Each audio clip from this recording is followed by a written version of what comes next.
তো আজকে হচ্ছে 26শে জুলাই আমাদের বার কাউন্সিল প্রিলিমিনারি অফলাইন বা অনলাইন ব্যাচের দ্বিতীয় ক্লাস এবং ফৌজদারি কার্যবিধির দ্বিতীয় ক্লাস। আজকে আমরা শুরু করব, দেখেন যে ফৌজদারি আদালত সমূহের ক্ষমতা। আন্ডারলাইন করেন power of criminal court, power of criminal court.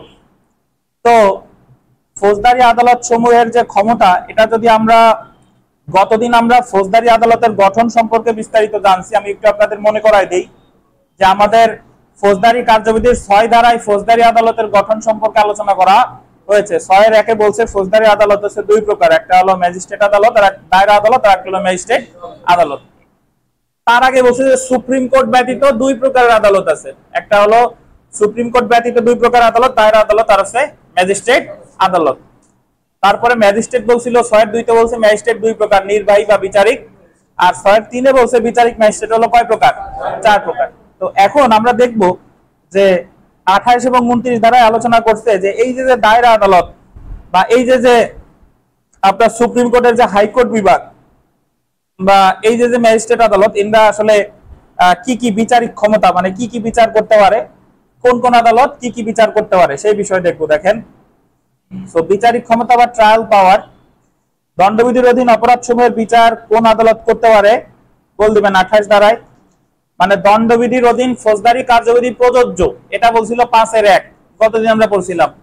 আর দণ্ডবিধির অধীন ফৌজদারি কার্যবিধি প্রযোজ্য তো হলো, সেটা তো বুঝলাম, কিন্তু কোন কোন ফৌজদারি আদালত বিচার করবে সেটা বলছে কততে? সেটা বলছে কততে? 28 ধারায়। 5-এর 1-এর সাথে সম্পৃক্ততা আছে 28 ধারায়। 5-এর 1-এ বলছে যে দণ্ডবিধির অধীন অপরাধের তদন্ত অনুসন্ধান বিচারের ক্ষেত্রে ফৌজদারি কার্যবিধি লাগবে। আর 28 ধারায় বলছে যে দণ্ডবিধির অপরাধের যে বিচার, এটা কোন কোন ফৌজদারি আদালত করবে, সে কি ম্যাজিস্ট্রেট আদালত করবে নাকি হাইকোর্ট বিভাগ করবে নাকি দায়রা আদালত করবে, কোন কোন ফৌজদারি আদালত করবে এটার কথা বলছে কততে? 28 ধারায়। দেখেন, অন্যান্য আইনের অধীন আন্ডারলাইন করেন অপরাধ সমূহের বিচার কোন আদালত করতে পারে গোল দেবেন, সেটা 29 ধারায়।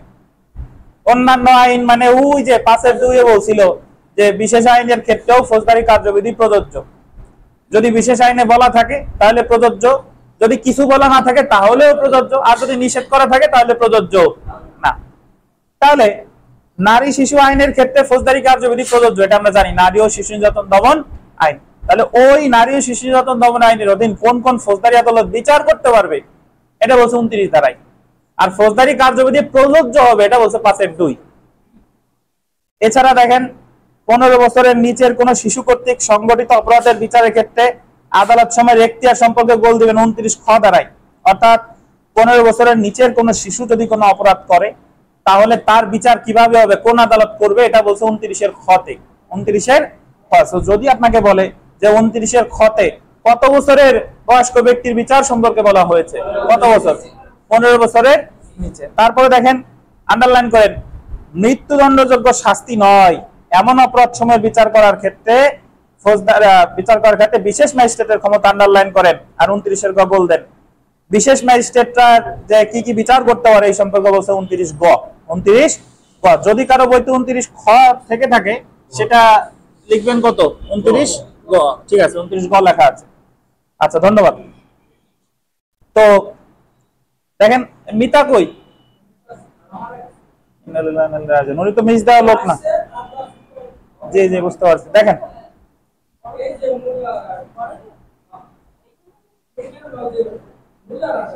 আচ্ছা দেখেন আমরা প্রথমে চলে এসে 28 ধারা, দণ্ডবিধির অধীন অপরাধ সমূহের বিচার, offences under penal code. Underline করেন ধারা কত? 28। দেখেন, দণ্ডবিধির অধীন যে কোনো অপরাধের বিচার করা যেতে পারে। আন্ডারলাইন করেন হাইকোর্ট বিভাগ, হাইকোর্ট ডিভিশন, দায়রা আদালত কর্তৃক। দণ্ডবিধির অধীন যে কোনো অপরাধের বিচার করবে কে? হাইকোর্ট বিভাগ, অথবা কে? দায়রা আদালত। অথবা দণ্ডবিধির অধীন অপরাধ সময় বিচার করার জন্য দ্বিতীয় তফসিলের গোল দিবেন 8ম কলামে যে সকল আদালতকে ক্ষমতা দেওয়া হয়েছে সে সকল আদালত। তাহলে যদি পরীক্ষায় প্রশ্ন আসে যে দণ্ডবিধির অধীন অপরাধ সময় বিচার করবে ফৌজদারি কার্যবিধিতে বলা হয়েছে কত ধারায়? 28 ধারায়। কোন কোন আদালত? হাইকোর্ট বিভাগ, দায়রা আদালত, তার দ্বিতীয় তফসিলের 8ম কলামে যাদের নাম উল্লেখ করা হয়েছে তারা। ঠিক আছে, এখন এখানে দেখেন আপনারা যারা একেবারে মানে শুরু থেকে বলি হাইকোর্ট বিভাগ, আসলে অনেকে বুঝেন না যে সুপ্রিম কোর্টের সাথে হাইকোর্ট বিভাগের সম্পর্ক কি। বাংলাদেশের সর্বোচ্চ আদালত হলো সুপ্রিম কোর্ট। সুপ্রিম কোর্টের দুইটা ভাগ, সবার উপরে হলো আপিল বিভাগ, তারপর হলো হাইকোর্ট বিভাগ। সো সুপ্রিম কোর্ট বলতে হাইকোর্ট বিভাগকেও বোঝায়, সুপ্রিম কোর্ট বলতে কি আপিল বিভাগকেও বোঝায়। বুঝেন কিনা? তাহলে হাইকোর্ট বিভাগ হচ্ছে কার একটা ভাগ? সুপ্রিম কোর্টের একটা ভাগ। সবার উপরে কে? আপিল বিভাগ, তারপর হচ্ছে হাইকোর্ট বিভাগ। আর সুপ্রিম কোর্টের হলো এই দুইটা ভাগ। তাহলে যদি আপনাকে বলে যে দণ্ডবিধির অধীন অপরাধ সময়ের বিচার করতে পারে, মানে দণ্ডবিধির অধীন অপরাধ সময়ের বিচার করতে পারে ফৌজদারি কার্যবিধিতে কোন কোন আদালত, এটা বলছে কত ধারায়? 28 ধারায়। এখন তাহলে আপনার মনে প্রশ্ন আসে যে তাহলে 5-1 সাথে 28 ধারার পার্থক্য কি? 5-1 বলছে যে দণ্ডবিধির অধীন যে অপরাধ সমূহ আছে এই অপরাধ সময়ের মামলা কিভাবে হবে, তদন্ত কিভাবে হবে, বিচার কিভাবে হবে, এই ক্ষেত্রে ফৌজদারি কার্যবিধি প্রযোজ্য। এটা বলছে 5-1। ফৌজদারি কার্যবিধি প্রযোজ্য হয়ে গেল, কোন কোন আদালত ওই সকল অপরাধের বিচার করবে, এটা বলছে কত ধারায়? 28 ধারায়। তাহলে আদালত বিচার করবে এটা হলো কত? 28। আর ফৌজদারি কার্যবিধি প্রযোজ্য এটা হলো কত? 5-1। ধন্যবাদ। এবার পরেরটা আসি। দেখেন, অন্যান্য আইনের অধীন উল্লেখিত অপরাধ সময়ের বিচার, আন্ডারলাইন দেন অফেন্সেস আন্ডার আদার লস, ধারা কত? 29 ধারা গোল্ডেন। এখন তার আগে আমরা একটু বলে নিই, একটু আগে বললাম যে 5-2 কি বলছে, বিস্তারিত বললাম যে বিশেষ আইন অপরাধ সংক্রান্ত সাধারণ আইন হলো দণ্ডবিধি, আর দণ্ডবিধি ছাড়া বাংলাদেশে অপরাধ সংক্রান্ত যত আইন আছে সব হলো বিশেষ আইন। ধরেন নারী ও শিশু নির্যাতন দমন আইন, যৌতুক নিরোধক আইন, মানব পাচার প্রতিরোধ আইন, তারপরে এই যে আপনার নেগোশিয়েবল ইনস্ট্রুমেন্ট অ্যাক্ট, অন্যান্য যা যা আছে সবগুলো কি আইন? বিশেষ আইন। এখন বিশেষ আইনের ক্ষেত্রে ফৌজদারি কার্যবিধি প্রযোজ্য হবে কি হবে না এটা বলা হয়েছে 5-2। বলছে যদি ওই বিশেষ আইনে ফৌজদারি কার্যবিধির প্রযোজ্যতা সম্পর্কে বলা থাকে তাহলে ফৌজদারি কার্যবিধি প্রযোজ্য হবে, যদি কিছুই বলা না থাকে তাহলেও প্রযোজ্য হবে। যদি ওই আইন বিশেষ আইনে আলাদা পদ্ধতিগত বিধান থাকে বা যদি বলে ফৌজদারি কার্যবিধি আমার লাগবে না তাহলে ফৌজদারি কার্যবিধি প্রযোজ্য হবে না। তাহলে বিশেষ আইনের ক্ষেত্রে ফৌজদারি কার্যবিধির প্রযোজ্যতা সম্পর্কে আলোচনা করছে 5-2। আর যদি ফৌজদারি কার্যবিধি বিশেষ আইনের ক্ষেত্রে প্রযোজ্য হয়, ধরেন নারী শিশু নির্যাতন দমন আইনের 26 ধারায় বলছে যে নারী শিশু নির্যাতন দমন আইনের ক্ষেত্রে ফৌজদারি কার্যবিধি প্রযোজ্য হবে, তাহলে ওই আইনে প্রযোজ্য হবে। এখন প্রযোজ্য তো হলো, কিন্তু নারী শিশুর মামলা বিচার করবে কোন ফৌজদারি আদালত, এটা বলছে 29 ধারায়। কোন ধারায়? 29 ধারায় বলতেছে যে যদি ওই আইনে কোন আদালতের কথা বা ট্রাইব্যুনালের কথা বলা থাকে তাহলে সেই ট্রাইব্যুনাল করবে, আর ওই বিশেষ আইনে যদি কোন কে বিচার করবে এই রিলেটেড কোনো কথাই যদি না থাকে তাহলে ফৌজদারি কার্যবিধির 2য় তফসিলের 8ম কলাম। শুনেন, নারী শিশু নির্যাতন দমন আইনে বলা আছে নারী শিশুর মামলা বিচার করবে নারী ও শিশু নির্যাতন দমন ট্রাইব্যুনাল, তাহলে ওই জায়গা বিচার করবে ট্রাইব্যুনাল, ফৌজদারি কোনো আদালত এই জায়গা কি লাগতেছে না। যৌতুক নিরোধক আইন 2018, যে যৌতুক চাওয়া দেওয়া আদান প্রদান বা দাবি করার, যে ওই আইন একটা বিশেষ আইন, কিন্তু ওই আইনের কোথাও বলা হয় নাই যে কোন আদালত ওই অপরাধের বিচার করবে। তাহলে ওই ক্ষেত্রে সাহায্য লাগবে কার? 2য় ফৌজদারি কার্যবিধির 2য় তফসিলে কত কলাম? সহজ কথা হলো যদি ওই বিশেষ আইনে আলাদা কোনো আদালতের কথা বলা থাকে সে আদালত বিচার করবে, আর যদি আলাদা কোনো আদালতের কথা বলা না থাকে তাহলে আমার সাহায্য নিতে হবে ফৌজদারি কার্যবিধির 2য় তফসিলের কত কলাম? 8ম কলাম। এখন আবার অনেকে বলতে পারেন যে 2য় তফসিলের 8ম কলামে আছে কি? গত দিন আমরা পড়ছিলাম 2য় তফসিলের মোট কলাম কয়টা? 8টা। সবার আগে দণ্ডবিধির ধারা, দণ্ডবিধির অপরাধের নাম, কগনিজেবল নাকি নন কগনিজেবল 3য় কলাম। 4র্থ কলামে বলছে আগে সমন দিবে নাকি ওয়ারেন্ট দেবে। 5ম কলামে বলছে বেইলেবল নাকি নন বেইলেবল। 6ম কলামে বলছে আপোষযোগ্য নাকি আপোষ অযোগ্য। 7ম কলামে বলছে শাস্তি। 8ম কলামে বলছে কোন কোন আদালত বিচার করবে। তাহলে আমরা একটু এখানে চলে আসি। দেখেন যে অন্যান্য আইনে উল্লেখিত অপরাধ সমূহের বিচার করার জন্য এমন আইনে বল দিবেন কোন আদালতের উল্লেখ থাকলে এমন অপরাধ সমূহ উক্ত আদালত কর্তৃক বিচার করা হবে। উদাহরণ দেখেন, যেমন নারী ও শিশু নির্যাতন দমন আইনের অধীন উল্লেখিত অপরাধ সমূহ বিচার করার জন্য নারী ও শিশু নির্যাতন দমন ট্রাইব্যুনাল উল্লেখ আছে। সেহেতু নারী ও শিশু নির্যাতন দমন আইনের অধীন উল্লেখিত অপরাধ সমূহের বিচার নারী ও শিশু নির্যাতন দমন ট্রাইব্যুনাল কর্তৃক করা হবে। কেন করা হবে? কারণ ওই আইনে একটা ট্রাইব্যুনালের কথা কি বলা আছে। যদি ওই আইনে বলা না থাকতো তাহলে কি 2য় তফসিলের কত কলাম? 8ম কলাম। এরপরে দেখেন ভাই, তবে যে ক্ষেত্রে এরূপ আদালতের উল্লেখ না থাকে, আন্ডারলাইন করেন, এরূপ আদালতের কি নাই, উল্লেখ নাই, সেক্ষেত্রে উক্ত অপরাধের বিচার ফৌজদারি কার্যবিধির তফসিল 2 এর 8ম কলামে প্রদর্শিত হয়েছে এমন আদালত কর্তৃক হবে। উদাহরণ দেখেন, এই যে যৌতুক নিরোধ আইনের অধীন কোন অপরাধের বিচার করার জন্য পৃথক কোন আদালত বা ট্রাইব্যুনালের উল্লেখ নাই, সেহেতু ফৌজদারি আদালতই উক্ত অপরাধের বিচার করবে। যৌতুক নিরোধক আইন 2018 এর 8 ধারায় বলা হয়েছে, এই আইনের অধীন সংগঠিত অপরাধের তদন্ত, বিচার, আপিল এবং সংশ্লিষ্ট অন্যান্য বিষয়ে the code of criminal procedure 1898 এর বিধানাবলী প্রযোজ্য হবে। যেহেতু ওই আইনে আলাদা কোনো কি নাই, বিধান নাই, সো ওই জায়গা ফৌজদারি কার্যবিধির কি লাগবে, দ্বিতীয় তফসিলের কত কলাম, 8ম কলাম। ধন্যবাদ। তাহলে আমরা যদি খুব সংক্ষেপে একটু বলি শুনেন, যে দণ্ডবিধির ক্ষেত্রে ফৌজদারি কার্যবিধি প্রযোজ্য হবে 5 এর 1, আর দণ্ডবিধির অধীন অপরাধ সমূহের কোন কোন ফৌজদারি আদালত বিচার করবে 28 ধারা। বিশেষ আইনের ক্ষেত্রে ফৌজদারি কার্যবিধি প্রযোজ্য হবে 5 এর 2, কোন কোন ফৌজদারি আদালত বিচার করবে কত ধারা, 29 ধারা। যাদের পুরাতন বই একটু 29 এর খ দিয়ে লেখেন, নতুন বইতে লেখা আছে কিশোরের ক্ষেত্রে এখতিয়ার, jurisdiction in the case of জুভেনাইলস। So সবাই একটু লেখেন 29 এর খ, পুরাতন বইতে যার লেখা নাই সে একটু লেখেন 29 এর খ দিয়ে লেখেন, যে jurisdiction in the case of জুভেনাইলস, jurisdiction এটা একটু লেখেন। কিশোরের ক্ষেত্রে এখতিয়ার, jurisdiction in the case of juvenile,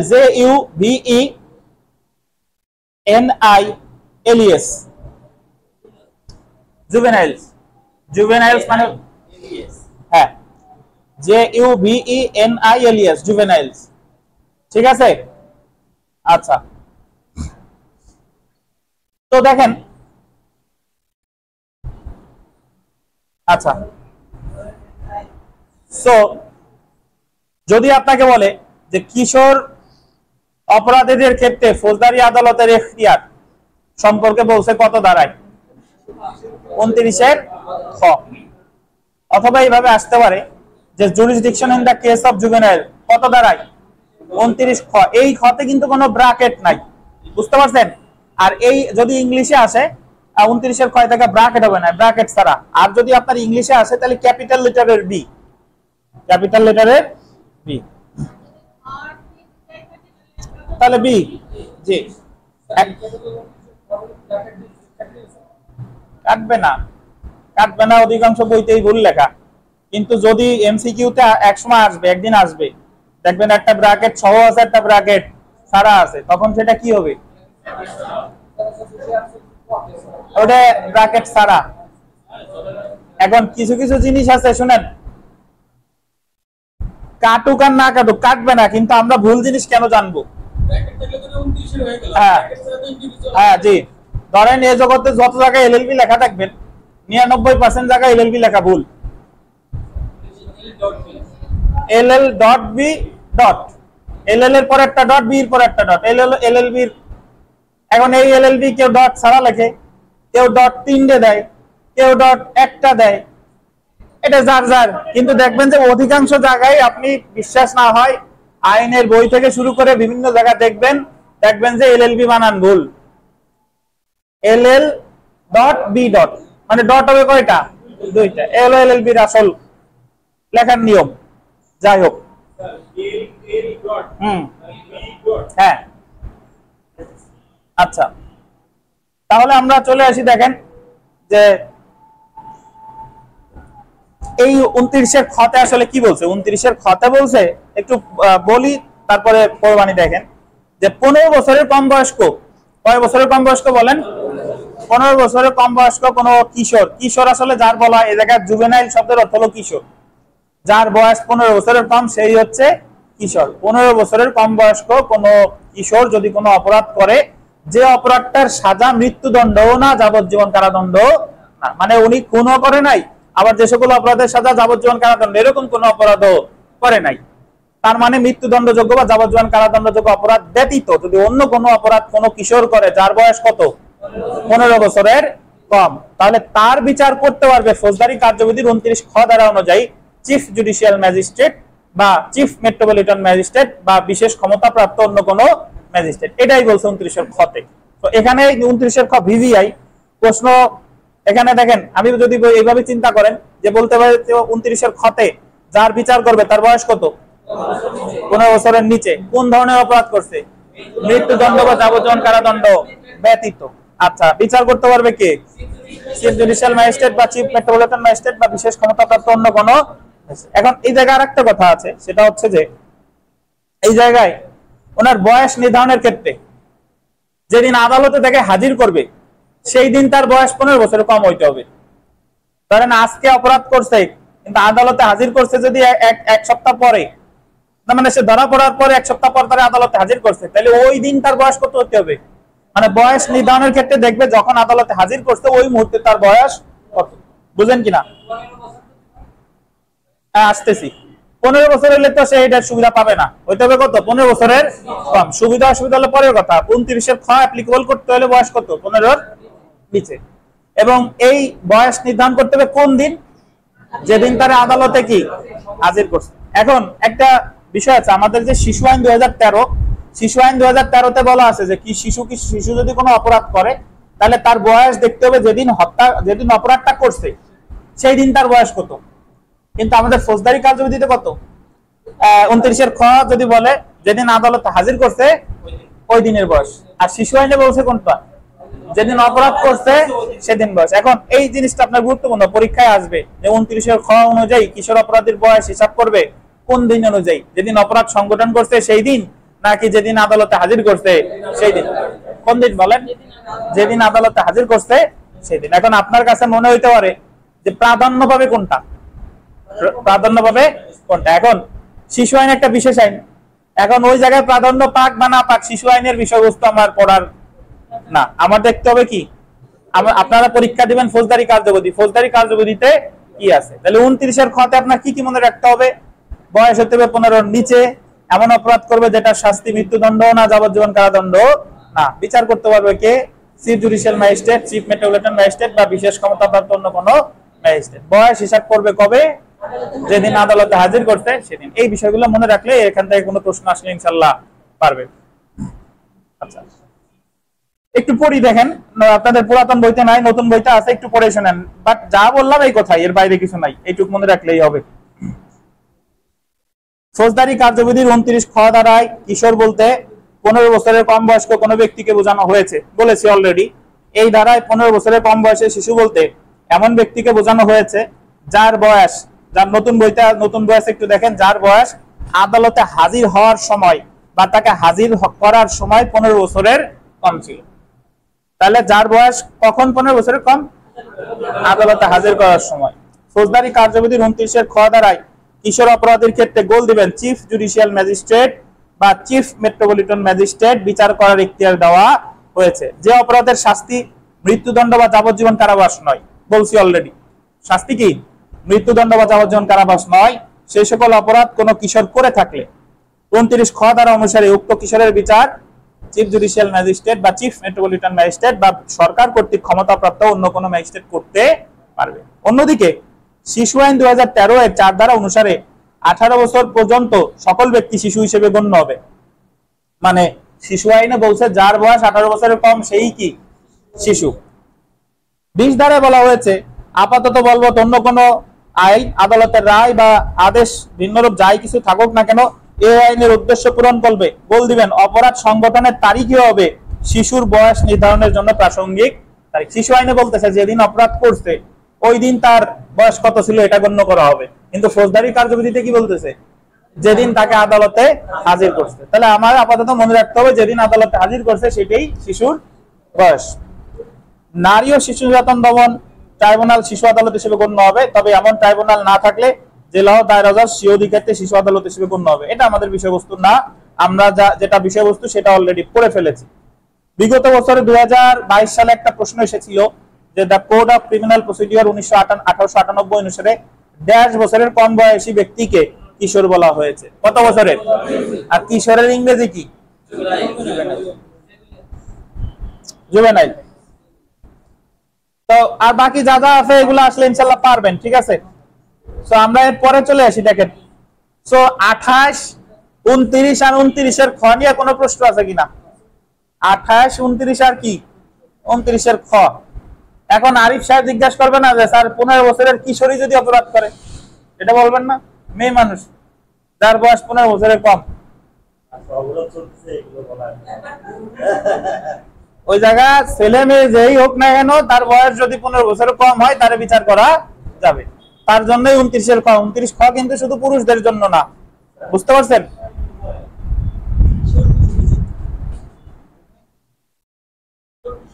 আচ্ছা, আমরা এখন চলে এসে ধারা 31।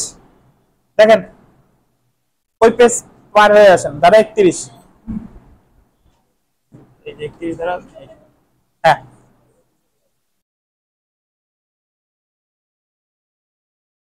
হাইকোর্ট বিভাগ এবং দায়রা আদালতের দণ্ড প্রদানের ক্ষমতা, মানে হাইকোর্ট বিভাগ কি কি দণ্ড দিতে পারে আর দায়রা আদালত কি কি দণ্ড দিতে পারে। তার আগে একটু বলে নেওয়া দরকার, এই রহিম সাহেব বলেন যে দায়রা আদালতে কয় স্তরের বিচারক থাকে?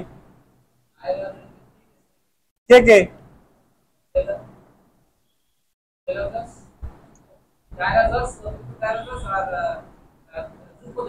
দায়রা জজ, অতিরিক্ত দায়রা জজ, যুগ্ম দায়রা জজ। ধন্যবাদ। দেখেন ফৌজদারি কার্যবিধির, দেখেন ফৌজদারি কার্যবিধির 31 ধারায় আন্ডারলাইন করেন হাইকোর্ট বিভাগ এবং দায়রা আদালতের দণ্ড প্রদানের ক্ষমতা আলোচনা করা হয়েছে। অর্থাৎ ফৌজদারি কার্যবিধির 31 ধারায় বলা হয়েছে যে দায়রা আদালত কি কি দণ্ড দিতে পারে আর বা হাইকোর্ট বিভাগ কি কি দণ্ড দিতে পারে। সবার আগে দেখেন হাইকোর্ট বিভাগ, হাইকোর্ট বিভাগের নিচে লেখেন 31 এর 1, 31 ব্র্যাকেটে 1।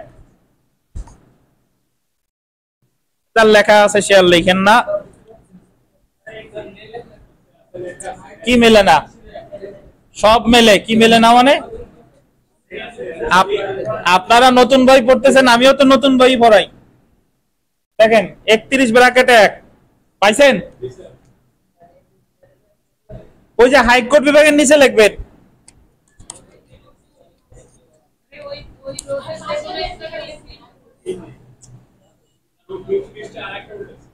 আর একটাই তো উল্টাবেন,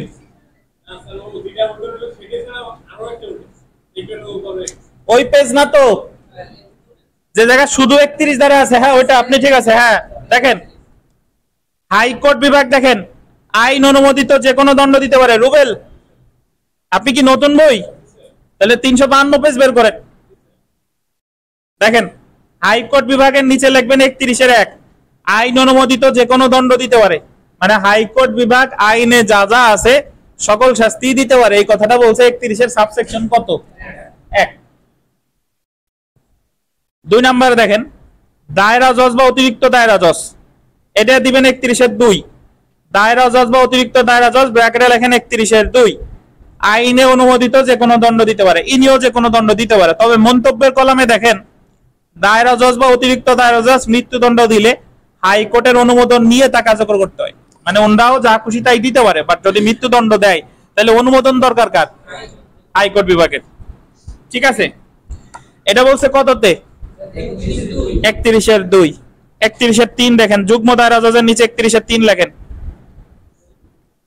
সর্বোচ্চ আন্ডারলাইন করেন 10 বছরের কারাদণ্ড দিতে পারে। যুগ্ম দায়রা জজ কত দিতে পারে? সর্বোচ্চ 10 বছর। সর্বোচ্চ, অনধিক একই কথা, বুঝতে পারছেন? সর্বোচ্চ যা, অনধিকও তাই। যুগ্ম দায়রা জজ তাহলে মৃত্যুদণ্ড বা 10 বছরের অধিক কারাদণ্ড দিতে পারে।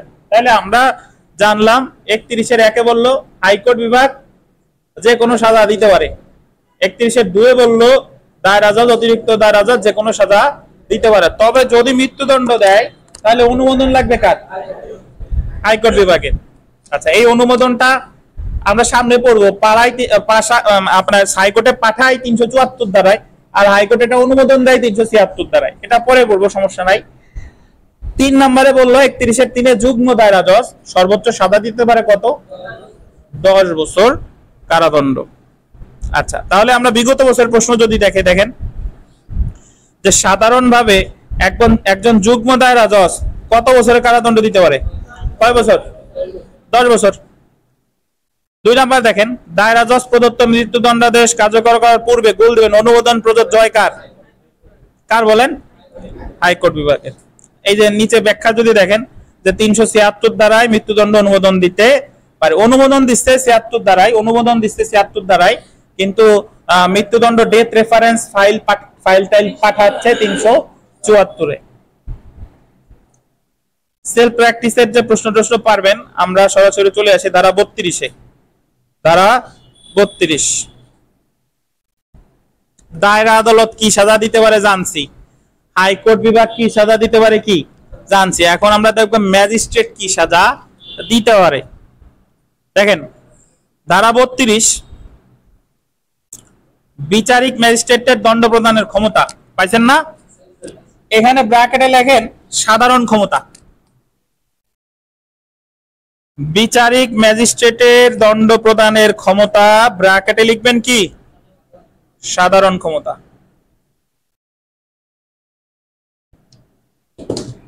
সাধারণ ক্ষমতা, জি।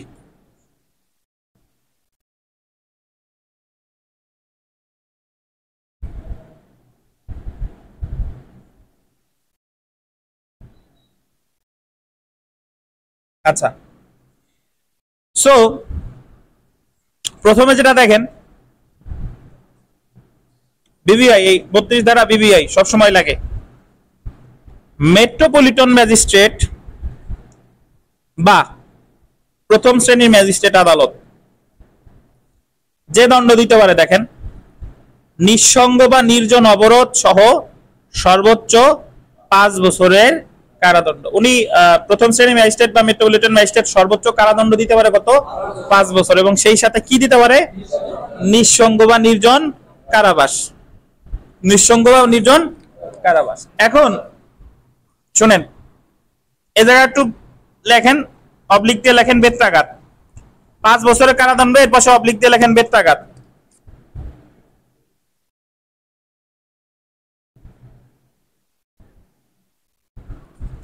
বেত্রাঘাত লিখছেন, এবং বেত্রাঘাতের ইংরেজি হচ্ছে হুইপিং, WHIPPING,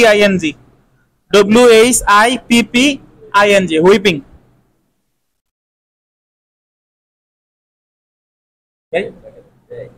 না বলতেছি। আচ্ছা, এখন শুনেন, আমি একটু ব্যাখ্যা দেই যে তাহলে প্রথম শ্রেণীর ম্যাজিস্ট্রেট সর্বোচ্চ কারাদণ্ড দিতে পারে কত? 5 বছর। সাথে ওই কারাদণ্ডের মধ্যে উনি নিঃসঙ্গ বা নির্জন অবরোধ দিতে পারে। নিঃসঙ্গ বা নির্জন অবরোধে ইংরেজিতে বলে সলিটারি কনফাইনমেন্ট। এটা এই সম্পর্কে আমাদের বিস্তারিত বলা আছে দণ্ডবিধির 73 আর 74 ধারায়। সলিটারি কনফাইনমেন্ট কি? সহজ ভাষায় বললে একজন আসামিরে একা একা রাখছে, কয়েদি যে তারা রাখবে কি একা একা, কোনো প্রকার জনসাহচর্য ছাড়া, মানে কোনো মানুষের মধ্যে তারে রাখবে না, এমনই শাস্তি দিলেও তারা একা একা রাখবে। এটারে বলে নিঃসঙ্গ বা নির্জন কারাবাস। তো এটা সহ সর্বোচ্চ কারাদণ্ড দিতে পারে কত ভাই? 5 বছর। এখন ডান পাশে একটু দেখেন যে সর্বোচ্চ জরিমানা কত? 10,000 টাকা জরিমানা বা অর্থদণ্ড। এখন জরিমানাও যা, অর্থদণ্ডও তাই, এটা বলে ফাইন। ইংলিশে কি বলে? ফাইন। আর কম্পেনসেশন বা ক্ষতিপূরণ, কম্পেনসেশনের বাংলা আছে ক্ষতিপূরণ। এখন জরিমানা আর ক্ষতিপূরণের মধ্যে পার্থক্য কি? জরিমানা পায় হচ্ছে রাষ্ট্র, আর ক্ষতিপূরণ পায় সংশ্লিষ্ট পক্ষ। বুঝতে পারছেন? যদি কোনো মামলায় ক্ষতিপূরণের কথা থাকে তাহলে মনে করবেন এটা যে পক্ষ ক্ষতিপূরণ দিচ্ছে পাবে আরেক পক্ষ, আর যদি কোনো মামলায় অর্থদণ্ড দেয় পাবে কে? রাষ্ট্র। কথা ক্লিয়ার? এখন আপনাদের অনেকের কাছে অবাক লাগতেছে যে বেত্রাঘাত কেন আসলো। বেত্রাঘাত আমাদের দণ্ডবিধির যে 53 ধারা, ওখানে 5 প্রকার সাজা বর্তমানে অনুমোদিত সাজা আছে। সবার উপরে মৃত্যুদণ্ড, যাবজ্জীবন কারাদণ্ড, তারপরে 3 নম্বরে কারাদণ্ড, 4 নম্বরে সম্পত্তি বাজেয়াপ্ত, 5 নম্বরে অর্থদণ্ড। এর মধ্যে কোনো বেত্রাঘাত নাই। তাহলে আপনার মনে আসতে পারে যে বেত্রাঘাত যেহেতু নাই, তাহলে প্রথম শ্রেণী ম্যাজিস্ট্রেট আবার বেত্রাঘাত দেয় কেমনে? আচ্ছা, বেত্রাঘাত বর্তমানে দিতে পারে না। দণ্ডবিধি অনুযায়ী কোনো ধারায় বেত্রাঘাতের কথা নাই, কিন্তু ফৌজদারি কার্যবিধির 32 ধারায় বলা আছে ওই যদি ম্যাজিস্ট্রেট আগে যে বেত্রাঘাত দিতে পারতো, এই ক্ষমতা এখনো কি করে নাই? বাতিল করে নাই। মানে 32 ধারা যদি আপনি এখনো দেখেন, বেত্রাঘাত শব্দটা এখনো কি আছে। সো এইভাবে না আসুক, যদি বলে যে বেত্রাঘাত কে প্রদান করতে পারে, একদিন আসবেই বেত্রাঘাত কে প্রদান করতে পারে, কোন শ্রেণীর ম্যাজিস্ট্রেট।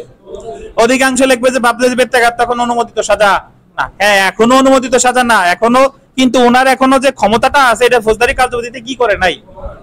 বাতিল করে নাই। ঠিক আছে, ধরেন আমরা যখন সাক্ষ্য আইন পড়েছিলাম, যা বাংলাদেশে এখন আর জুরি ব্যবস্থা নাই 166 ধারা, কিন্তু ওই ধারাটা এখনো কি আছে। সো আপনাদের তো কি দেওয়া যায় কিনা সেটা হলো পরের বিষয়। আপনাদের পরীক্ষায় জানতে চাইবে যে বেত্রাঘাত কোন শ্রেণী ম্যাজিস্ট্রেট দিতে পারে, কোন শ্রেণী। তাহলে প্রথম শ্রেণী ম্যাজিস্ট্রেট কি কি পারতেছে? 5 বছর সর্বোচ্চ কারাদণ্ড, নির্জন কারাবাস সহ বেত্রাঘাত, আর জরিমানা কত? 10,000। ধন্যবাদ।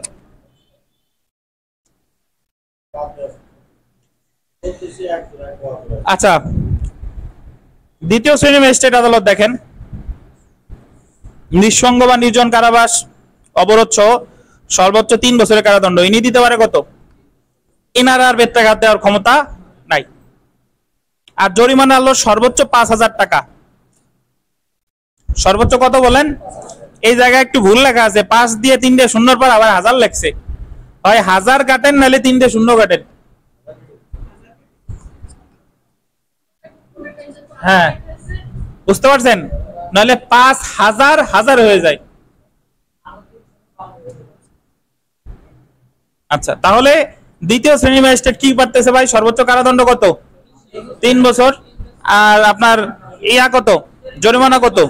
5,000। তৃতীয় শ্রেণী ম্যাজিস্ট্রেট দেখেন কি ভাই? না, বেত্রাঘাত শুধু প্রথম শ্রেণী। দেখেন, তৃতীয় শ্রেণী ম্যাজিস্ট্রেট আদালত সর্বোচ্চ 2 বছরের কারাদণ্ড। এই একটু যদি লক্ষ্য করেন যে প্রথম দ্বিতীয়তে নিঃসঙ্গ কারাবাস ছিল, তৃতীয়তে নিঃসঙ্গ কারাবাস নাই। সো তৃতীয় শ্রেণী ম্যাজিস্ট্রেট শুধু পারে 2 বছরের কারাদণ্ড আর 2,000 টাকা পর্যন্ত কি জরিমানা। তাহলে 5, 10, 3, 5 আর কত? 2, 2। 5, 10 মানে 5 বছর কারাদণ্ড, 10,000 জরিমানা। 3, 5 মানে 3 বছর কারাদণ্ড, 5,000 জরিমানা। আর 2, 2 মানে 2 বছর কারাদণ্ড, 2,000 টাকা জরিমানা। এর মধ্যে বেত্রাঘাত শুধুমাত্র কে? প্রথম শ্রেণী। আর নিঃসঙ্গ কারাবাস কে? প্রথম, দ্বিতীয়। 32 ধারা বিবিআই যদি আপনাকে বলে ম্যাজিস্ট্রেটের দণ্ড প্রদানের সাধারণ ক্ষমতা কত দাঁড়ায়? কে বুঝেন নাই বলেন? দেখেন, 2013 সালের পরীক্ষা এখান থেকে প্রশ্ন আসছে, 23 সালের, সরি, আপনারা যে পরীক্ষা দিলেন, একজন দ্বিতীয় শ্রেণীর ম্যাজিস্ট্রেট সর্বোচ্চ কত টাকা অর্থদণ্ড দিতে পারে? এই জায়গার পরীক্ষায় যে প্রশ্ন আসে, এই প্রশ্ন আমরা জীবনে পরীক্ষায় দেইও নাই। আপনি দেখেন যে আমরা যে যতগুলা মডেল টেস্ট নিছি এর মধ্যে এই প্রশ্ন আছে কিনা। তাহলে বলতে পারেন আবার যে যদি না আসে তে পড়ে লাভ কি? কারণ এসব আমরা দেই না, আমরা পড়ি কি এর চেয়ে আরো কঠিন কঠিনটা। দেখেন, the code of criminal procedure 1898 এর 32 ধারা অনুযায়ী মেট্রোপলিটন ম্যাজিস্ট্রেট, আন্ডারলাইন করেন, কত বছরের সাজা দিতে পারে? এটা আসছে 2023 সালে 16 বিজিএস পরীক্ষার প্রিলিতে। সো মেট্রোপলিটন ম্যাজিস্ট্রেট কত বছরের সাজা দিতে পারে? সর্বোচ্চ কত? 5 বছর। কারণ মেট্রোপলিটন ম্যাজিস্ট্রেট কোন শ্রেণী ম্যাজিস্ট্রেট? প্রথম শ্রেণী। ধন্যবাদ। আর মোটামুটি যে যে প্রশ্ন আছে দেখেন, 2015 সালে পরীক্ষা একটা এসেছিল যে একজন প্রথম শ্রেণী ম্যাজিস্ট্রেট কারাদণ্ড দিতে পারে অনধিক কত? 7 বছর, সরি 5 বছর। 4 নাম্বার দেখেন, একজন মেট্রোপলিটন ম্যাজিস্ট্রেট সর্বোচ্চ কত টাকা জরিমানা? কত? 10,000। 5 নাম্বার দেখেন, একজন প্রথম শ্রেণী ম্যাজিস্ট্রেট কত টাকা জরিমানা করতে পারে? কত টাকা? 10,000। যদি বলে 32 ধারায় প্রথম শ্রেণী ম্যাজিস্ট্রেট কত টাকা ক্ষতিপূরণ দিতে পারে সর্বোচ্চ? ক্ষতিপূরণের কথা কিন্তু এখানে বলে না। জি, সো আমরা সেলফ প্র্যাকটিসে যা আছে পারবেন। 1 নাম্বার প্রশ্নটা যদি দেখেন যে ম্যাজিস্ট্রেট যে সকল দণ্ড দিতে পারে, sentences which magistrate may pass, বিধানটি ফৌজদারি কার্যবিধির কত ধারায় উল্লেখ করা হয়েছে? কত ধারায় বলেন? 32 ধারায়। সমস্যা নাই, আমরা বিশেষ ক্ষমতাপ্রাপ্ত এখানে চলে আসেন। বিশেষ, এটা আছে, বিশেষ ক্ষমতাপ্রাপ্ত ম্যাজিস্ট্রেটদের বিচার ও দণ্ড আরোপের ক্ষমতা, ধারা 29 গ সাথে 33 এর ক। বিবিআই 29 এর গ এর সাথে কত? 33 এর ক। এখানে ভাই, এখানে আজকের তারিখটা লেখেন, 1 নম্বরে আপনার নামটা লেখেন। জি, হ্যাঁ, না, ওনাদের বিশেষ ক্ষমতা দেখেন, আসতেছি। সো আমরা যে আলামিন সাহেব একটা ভালো প্রশ্ন বলছে যে আমরা তো জানি ম্যাজিস্ট্রেট হলো 4 শ্রেণীর, যে চিফ জুডিশিয়াল ম্যাজিস্ট্রেট প্রথম শ্রেণী, দ্বিতীয় শ্রেণী, তৃতীয় শ্রেণী। হ্যাঁ, তো আমরা প্রথম শ্রেণী, দ্বিতীয় শ্রেণী, তৃতীয় শ্রেণী পেয়েছি, কিন্তু চিফ জুডিশিয়াল ম্যাজিস্ট্রেট কি সাজা দিতে পারে বা চিফ মেট্রোপলিটন ম্যাজিস্ট্রেট কি সাজা দিতে পারে সেটা আমরা এখনো কি পাইনি। তো এইটা আমরা এখন দেখব যে ম্যাজিস্ট্রেটের বিশেষ ক্ষমতাপ্রাপ্ত ম্যাজিস্ট্রেটের বিচার বা দণ্ড আরোপের ক্ষমতা 29 গ এবং সেই সাথে হলো 33 ক। দেখেন 29 গ ধারা অনুসারে আন্ডারলাইন করবেন, হাইকোর্ট বিভাগের সাথে পরামর্শ করে, এটা আন্ডারলাইন করেন, হাইকোর্ট বিভাগের সাথে পরামর্শ করে গোল দিবেন সরকার, সরকারের গোল দেন, আন্ডারলাইন করেন কতিপয় অপরাধের বিচার করার জন্য কতিপয় আন্ডারলাইন করেন বিচারিক ম্যাজিস্ট্রেটকে বিশেষ ক্ষমতা দিতে পারে। তাহলে সরকার কার সাথে পরামর্শ করবে? হাইকোর্ট বিভাগের সাথে। তো দেখেন 29 গ ধারায় এই বিশেষভাবে ক্ষমতাপ্রাপ্ত ম্যাজিস্ট্রেটগণ কোন কোন অপরাধের বিচার করতে পারে সেটা 29 গ ধারায় আলোচনা করা হয়েছে। মানে ওনাদের 29 গতে দিছে ওনাদের বিচার করার ক্ষমতা, কাকে কাকে দিচ্ছে একটু পরে আসতেছি, বাট অ্যাকচুয়ালি 29 গতে হলে ধরেন বললো যে প্রথম শ্রেণী দ্বিতীয় শ্রেণী এরা কি কি বিচার করতে পারে, উদাহরণস্বরূপ বললাম যে অমুক অমুক ম্যাজিস্ট্রেট কি কি বিচার করবে, সেটা বলছে 29 গ। এবং বিচার করে এই বিশেষভাবে ক্ষমতাপ্রাপ্ত ম্যাজিস্ট্রেটগণ কত বছর গোল দিবেন, কারাবাস দিতে পারে, সেটা 33 কতে আলোচনা করছে। সো যদি আপনাকে বলে 29 গতে বলছে বিচারের ক্ষমতা আর 33 কতে বলছে কি দণ্ড প্রদানের ক্ষমতা, কি কি বিচার করতে পারে বিশেষ ক্ষমতাপ্রাপ্ত ম্যাজিস্ট্রেটগণ, এটা বলছে 29 গ। আর বিচার করে কি সাজা দিতে পারে এটা বলছে কত, 33 ক। সো এখন আমরা চলে আসি, দেখেন যে 29 গতে কারে কারে বিশেষ ক্ষমতা দিতে পারে। দেখেন 29 গ ধারায় সরকার হাইকোর্ট বিভাগের সাথে পরামর্শ করে, আন্ডারলাইন করেন, চিফ মেট্রোপলিটন ম্যাজিস্ট্রেট, আন্ডারলাইন করেন, চিফ জুডিশিয়াল ম্যাজিস্ট্রেট, যে কোনো অতিরিক্ত চিফ জুডিশিয়াল ম্যাজিস্ট্রেট, কারে কারে দিল? 3 জন রে, chief metropolitan magistrate, chief judicial magistrate আর কে অতিরিক্ত চিফ জুডিশিয়াল ম্যাজিস্ট্রেটকে গোল দিবেন যে অপরাধের শাস্তি মৃত্যুদণ্ড তা ছাড়া অন্য সকল ধরনের অপরাধের বিচার করার ক্ষমতা অর্পণ করতে পারে। বললো যে যে অপরাধের সাজা কি মৃত্যুদণ্ড তা ছাড়া সকল অপরাধের বিচার করার ক্ষমতা অর্পণ করতে পারে। তাহলে এখান থেকে আমাদের কি প্রশ্ন আসতে পারে যদি এইভাবে দেখি যে 29 গ ধারায় সরকার চিফ জুডিশিয়াল ম্যাজিস্ট্রেটে দিয়েছে, চিফ মেট্রোপলিটন ম্যাজিস্ট্রেটে দিয়েছে, অতিরিক্ত চিফ জুডিশিয়াল ম্যাজিস্ট্রেটে দিয়েছে, অতিরিক্ত কে না এই জায়গায়? অতিরিক্ত চিফ মেট্রোপলিটন ম্যাজিস্ট্রেট কিন্তু এই জায়গা তার এই ক্ষমতা দেয় নাই। আর যে 3 জনের দিল তারা কি বিচার করতে পারে? যে অপরাধের সাজা মৃত্যুদণ্ড, আমরা জানি দণ্ডবিধিতে মৃত্যুদণ্ড আছে 10টা জায়গায়, 10টা অপরাধে, ওই 10টা অপরাধ ছাড়া আর সকল অপরাধের বিচার এনারা করতে পারবে। আচ্ছা, বা দেখেন পরেরটা, দেখেন আন্ডারলাইন করেন, মেট্রোপলিটন ম্যাজিস্ট্রেট বা প্রথম শ্রেণীর ম্যাজিস্ট্রেটকে, মেট্রোপলিটন ম্যাজিস্ট্রেট বা প্রথম শ্রেণীর ম্যাজিস্ট্রেটকে আন্ডারলাইন করবেন যে অপরাধের সাজা মৃত্যুদণ্ড, যাবজ্জীবন কারাদণ্ড বা 10 বছরের অধিক কারাবাস, সেই সকল অপরাধ ব্যতীত অন্য সকল অপরাধের বিচার করার ক্ষমতা অর্পণ করতে পারে। এটার অর্থ কি? এই জায়গা বলতেছে আইনের ভাষা সবসময় জটিল, উনি এই জায়গা সরাসরি বলতে পারতো যে মেট্রোপলিটন ম্যাজিস্ট্রেট বা প্রথম শ্রেণীর ম্যাজিস্ট্রেটটা বলতে পারে যে তোমরা যে সকল অপরাধের সাজা 10 বছরের কম সেই সকল অপরাধের বিচার করতে পারবা। এটা না বলে বলতেছে যে অপরাধের সাজা মৃত্যুদণ্ড না, যে অপরাধের সাজা যাবজ্জীবন কারাদণ্ড না, অথবা যে অপরাধের সাজা কি 10 বছরের নিচে, এই সকল অপরাধের বিচার করার ক্ষমতা দিতে পারে। তাহলে বিশেষ ক্ষমতা আগে দিল 3 জন রে, পরে দিল কয়জন রে? 2 জন রে। আগে 3 জন chief judicial, chief metropolitan, chief judicial, অতিরিক্ত চিফ জুডিশিয়াল, মৃত্যুদণ্ড ছাড়া যে কোনো অপরাধের বিচার করার ক্ষমতা। পরে দিল কারে? মেট্রোপলিটন ম্যাজিস্ট্রেট আর প্রথম শ্রেণীর ম্যাজিস্ট্রেট, যে অপরাধের সাজা 10 বছরের কম সেই সকল অপরাধের বিচারের ক্ষমতা দিতে পারে। আচ্ছা, এখন প্রশ্ন হলো, দেখেন 29 গ ধারায় বিশেষভাবে ক্ষমতাপ্রাপ্ত চিফ মেট্রোপলিটন ম্যাজিস্ট্রেট বা চিফ জুডিশিয়াল ম্যাজিস্ট্রেট বা যে কোনো অতিরিক্ত চিফ জুডিশিয়াল ম্যাজিস্ট্রেট এবং মেট্রোপলিটন ম্যাজিস্ট্রেট বা প্রথম শ্রেণীর ম্যাজিস্ট্রেটকে কি ধরনের শাস্তি দিতে পারবে আন্ডারলাইন করবেন। তারা বিচারের কথা বললো এই জায়গায়, কিন্তু কি ধরনের শাস্তি দিতে পারবে সেটা 29 গ, 31 বা 32 ধারায় বলা হয়নি। 29 গ ধারায় বিশেষভাবে ক্ষমতাপ্রাপ্ত সেই এই ম্যাজিস্ট্রেটগণ কি ধরনের দণ্ড দিতে পারে সেটা গোল দিবেন 33 ক ধারা অনুযায়ী নির্ধারণ করতে হবে। ওনাদের দণ্ড দেওয়ার ক্ষমতা বলছে কততে? 33 ক।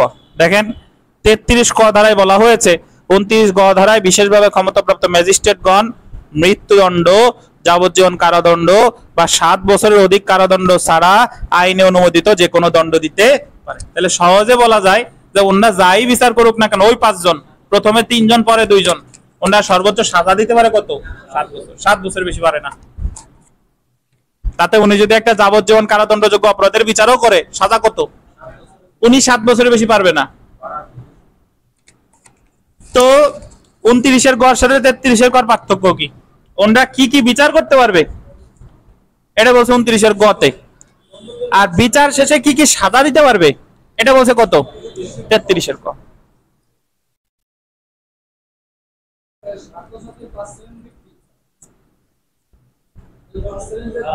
হ্যাঁ, ওই 7 বছর 29-এর গতে আবার 2 ভাগ করছে না, প্রথমে 3 জন পরে 2 জন, ওনারা ওই 5 জন মিলেই সর্বোচ্চ সাজা দিতে পারে কত? 7 বছর। মানে মেট্রোপলিটন ম্যাজিস্ট্রেটও বিচার করলে 7 বছর, প্রথম শ্রেণী ম্যাজিস্ট্রেট বিচার করলেও 7 বছর, চিফ করলেও 7 বছর। হ্যাঁ 7 বছর। এখন একটা জিনিস মনে রাখেন, একটা জিনিস দেখেন, যদি খেয়াল করেন যে একজন প্রথম শ্রেণীর ম্যাজিস্ট্রেট বা মেট্রোপলিটন ম্যাজিস্ট্রেট যদি ওনারে সাধারণ ক্ষমতা 32 ধারায় পারে কত? 5 বছর।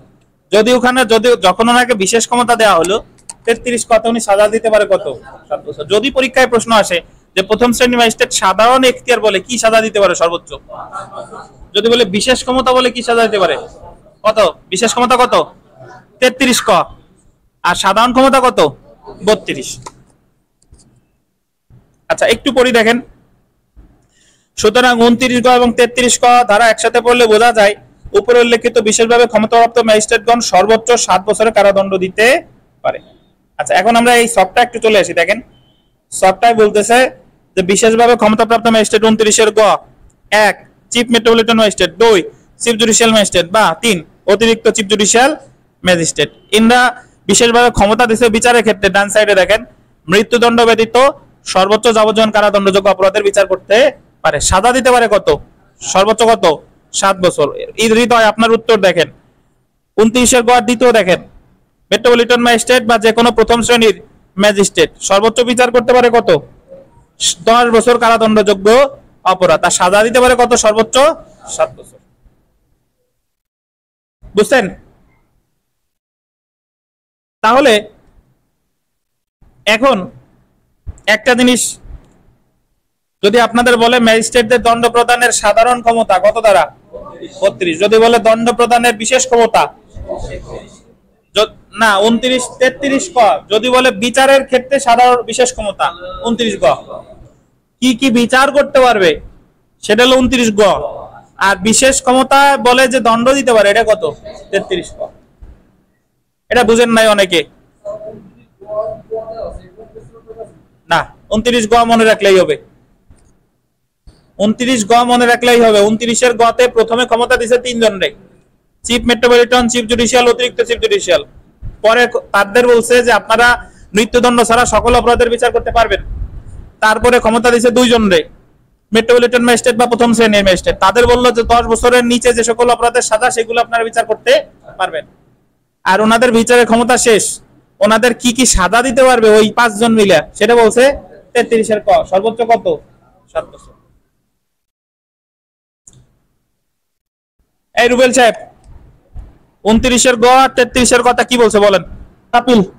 আপিলের বিধান যদিও সামনে, তো তারপরে এখানে একটু আপিল দিছে। একটু জিনিস মনে, একটা জিনিস সংক্ষেপে শুনেন যে যুগ্ম দায়রা জজ সর্বোচ্চ সাজা দিতে পারে কত বলেন?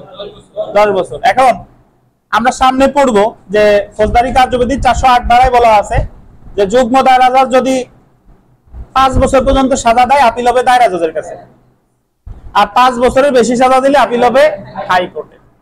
কিন্তু ম্যাজিস্ট্রেট আদালতে চিফ জুডিশিয়াল ম্যাজিস্ট্রেট যদি 7 বছরও দেয় আপিল কার কাছে? দায়রা জজ।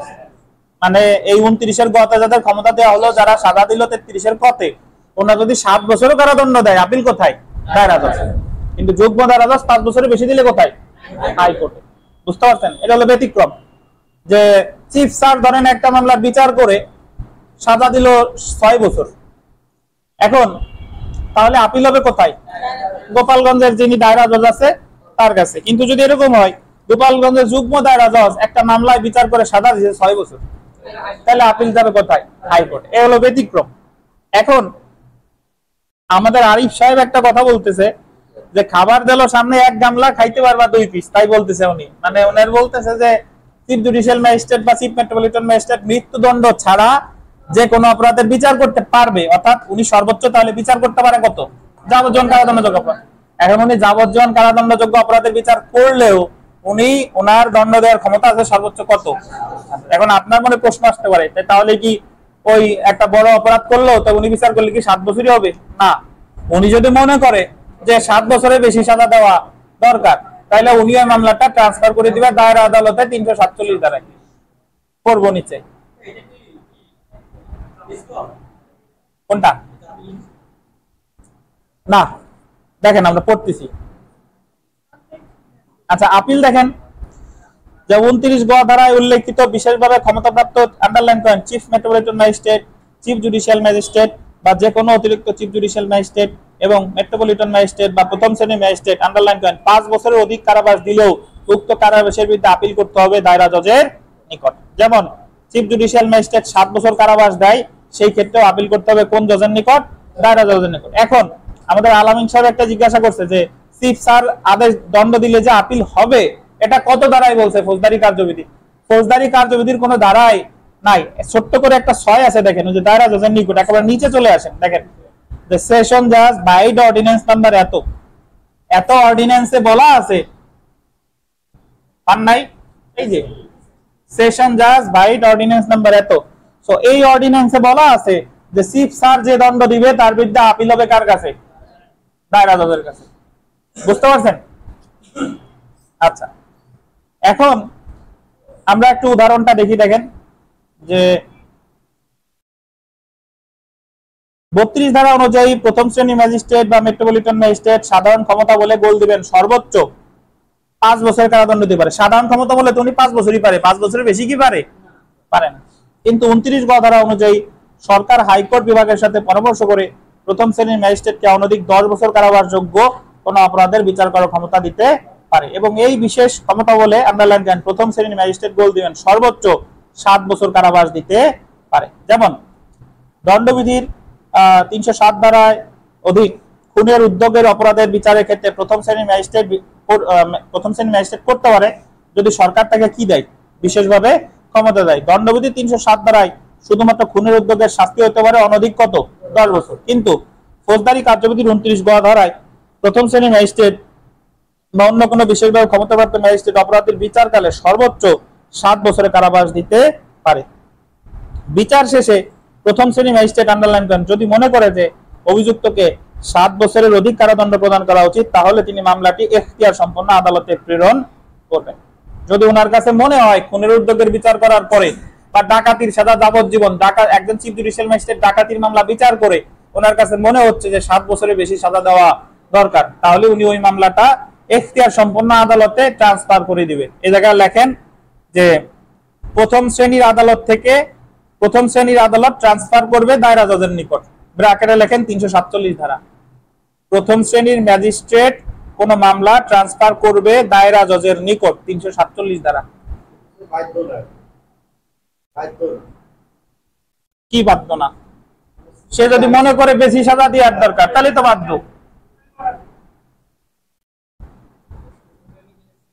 প্রথম শ্রেণীর ম্যাজিস্ট্রেট থেকে দায়রা আদালত, ব্র্যাকেটে লেখেন 347 ধারা।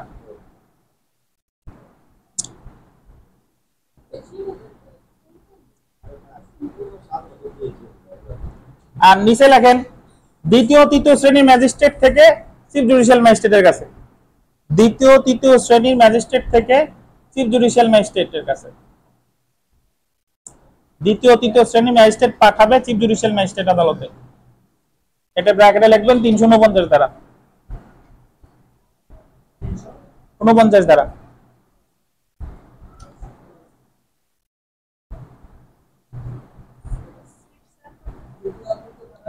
চিফ সারি ওই 347 জি।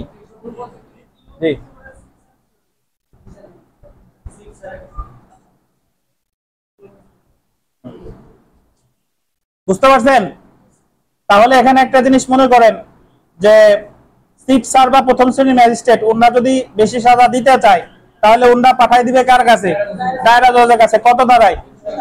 47 ধারা। দ্বিতীয় তৃতীয় শ্রেণীর ম্যাজিস্ট্রেট যখন তারা তাদের দণ্ড দেওয়ার দ্বিতীয় শ্রেণী আছে 3 বছর, তৃতীয় শ্রেণী কত 2 বছর, কিন্তু তারা তো এর চেয়ে অনেক বেশি অপরাধের বিচার করতে পারে, কিন্তু মনে করে যে সাজা যদি 3 বছর বা 2 বছরের চেয়ে বেশি দেওয়া দরকার, তাহলে পাঠাই দিবে কার কাছে?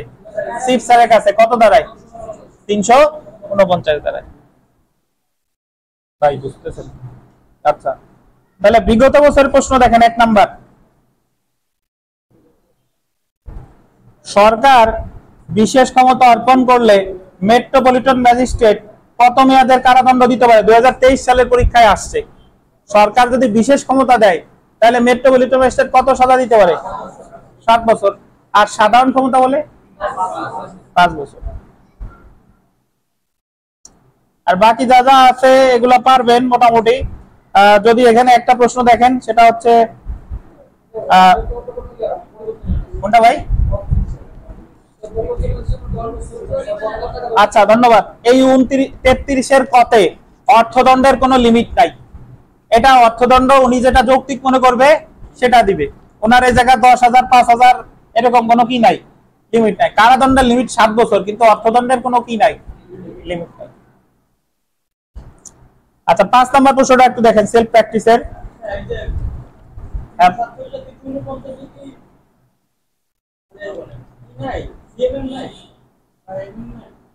হ্যাঁ, ওই সিএমএম সিজিএম এর ক্ষেত্রে 347। আচ্ছা 4 নাম্বার দেখেন, এই 5 নাম্বার প্রশ্নটা দেখেন, সরি সেলফ প্র্যাকটিসের 5।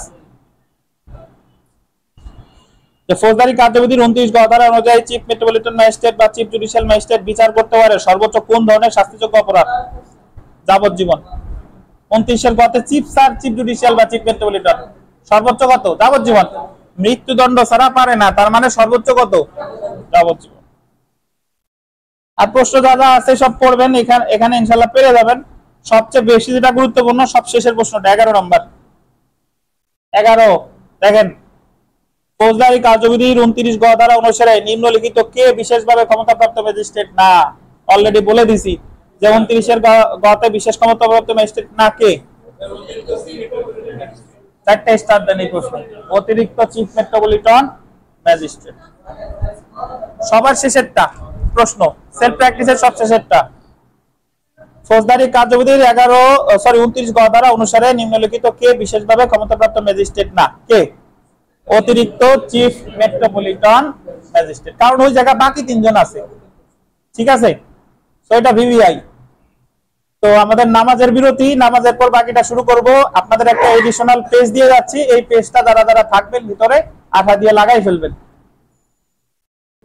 ভাই দেখেন আমরা শুরু করি, সবাই একটু দেখেন। 33 ধারা, বইতে যে 33 ধারা আছে এটা একটু দেখেন।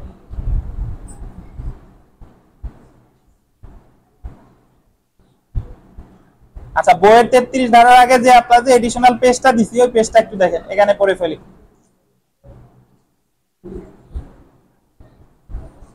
দেখেন ধারা 33, জরিমানা অনাদায়ে ম্যাজিস্ট্রেটগণের দণ্ড প্রদানের ক্ষমতা।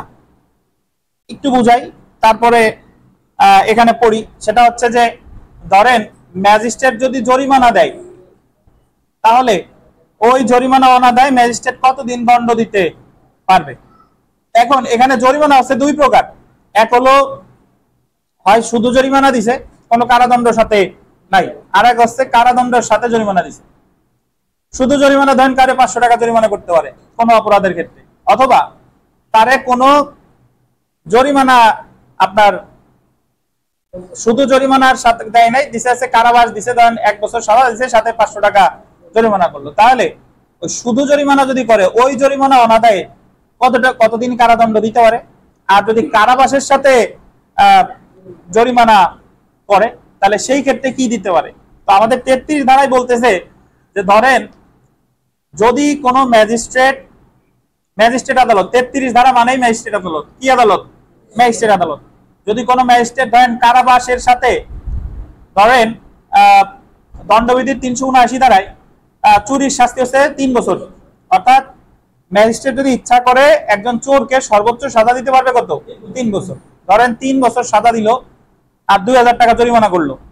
এখন এই 2000 টাকা অনাদায় সাধারণত রায়ে উল্লেখ করে যে যদি কারো 2000 টাকা দেওয়ার সামর্থ্য না থাকে তাহলে ওই 2000 টাকা অনাদায় ওই 3 বছরের সাথে সে এক্সট্রা আর কতদিন সাজা খাটবে সেটা বলছে আমাদের এই 33 ধারায়। ফৌজদারি কার্যবিধি 33 ধারায় বলছে যে এই ধারায় ম্যাজিস্ট্রেট সর্বোচ্চ যে সাজা দিতে পারতো, সর্বোচ্চ সাজা দিতে পারতো কত? 3 বছর। 3 বছরের 4 ভাগের 1 ভাগ, তাহলে 3 বছর হলো 36 মাস, 4 নং 36, তাহলে ওই 2000 টাকা অনাদায় সাজা দিবে কত? 9 মাস। এবং এই 9 মাস যোগ হবে কার সাথে? ওই 3 বছরের সাথে যোগ হবে। ঠিক আছে, বুঝেন কিনা? যদি এরকম হতো, ধরেন আবার বলি যে চুরির মামলায় 379 ধারায় একজনকে 1 বছর সাজা দিছে আর 5000 টাকা জরিমানা করছে, এখন ওই 5000 টাকা অনাদায় আর কত সাজা দিতে পারে? এই জায়গা আমরা দিছে 1 বছর, কিন্তু এখন ওই 1 বছর আমার দেখার বিষয় না, আমি দেখবো যে এই ধারায় সর্বোচ্চ সাজা দিতে পারতো কত? 3 বছর। তাহলে 3 দিয়ে ভাগ করবো কত দিয়ে? 4 দিয়ে, তাহলে 9 মাস হয়। তাহলে আদালত ওই 5000 টাকা অনাদায় সর্বোচ্চ সাজা দিতে পারে কত? 9 মাস। এখন 9 মাস দিতে যে বাধ্য তা কিন্তু না, উনি ইচ্ছা করলে সর্বোচ্চ দিতে পারে কত? 9 মাস। তাহলে 1 বছর হলো মূল কারাবাস আর অর্থদণ্ড অনাদায় যোগ হয়েছে কত? 9 মাস। তাহলে সে খাটবে কত? 1 বছর 9 মাস। আচ্ছা, এই কথাই বলছে কত ধারায়? 33 ধারায়। এখন শুনেন শুনেন, ফৌজদারি কার্যবিধির 33 ধারায় যা বলছে দণ্ডবিধির 65 ধারায় একই কথা বলছে। তবে পার্থক্য হলো এই যে ফৌজদারি কার্যবিধির 33 ধারা শুধু ম্যাজিস্ট্রেট আদালতের ক্ষেত্রে প্রযোজ্য, আর দণ্ডবিধির 65 ধারা সকল ফৌজদারি আদালতের ক্ষেত্রে প্রযোজ্য। এখন যদি এইভাবে বলেন যে দায়রা জজ যদি কাউরে 5 বছর কারাদণ্ড দেয় আর 10,000 টাকা জরিমানা করে, তাহলে ওই 10,000 টাকা অনাদায় দায়রা জজ ওই ধারায় সর্বোচ্চ সাজা 4 ভাগের 1 ভাগ দিতে পারবে। কত ধারা অনুসারে? এই ক্ষেত্রে কিন্তু ফৌজদারি কার্যবিধি 33 আসবে না, কারণ 33 শুধু প্রযোজ্য কার ক্ষেত্রে? তো এখানে আপনারা একটু লিখতে পারেন যে ফৌজদারি 33 সমান সমান দণ্ডবিধির কত? 65, কিন্তু 33 হলো শুধুমাত্র কোন আদালতের ক্ষেত্রে? ম্যাজিস্ট্রেট, আর 65 দণ্ডবিধির 65 সকল ফৌজদারি আদালত।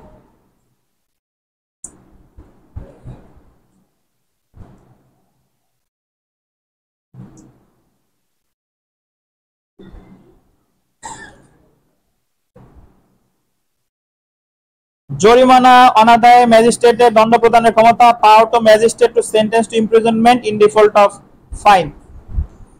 এখানে লাইন হয়ে গেছে নাকি? একটু ফাইন করে দেন, ডিফল্ট অফ ফাইন। আচ্ছা দেখেন,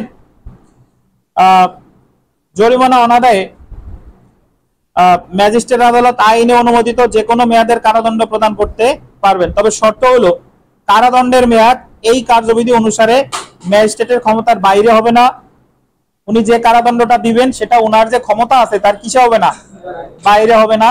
আর একটা বলছে যে ম্যাজিস্ট্রেট যে মামলার বিচার করবেন তাতে মূল দণ্ডের অংশ হিসেবে কারাদণ্ড দেওয়া হয়ে থাকলে, আন্ডারলাইন করেন, মূল দণ্ডের অংশ হিসেবে কারাদণ্ড দেওয়া হয়ে থাকলে এবং জরিমানা অনাদায়ে যে কারাদণ্ড দেওয়া হবে তার মেয়াদ উক্ত ধারা উল্লেখিত, আন্ডারলাইন করেন, সর্বোচ্চ কারাদণ্ডের 1/4 বেশি হবে না। মানে ওই ধারায় সর্বোচ্চ যে কারাদণ্ড দিতে পারতো তার কয় ভাগের বেশি হবে না? 4 ভাগের 1 ভাগের বেশি হবে না, 1/4 বেশি হবে না আর কি।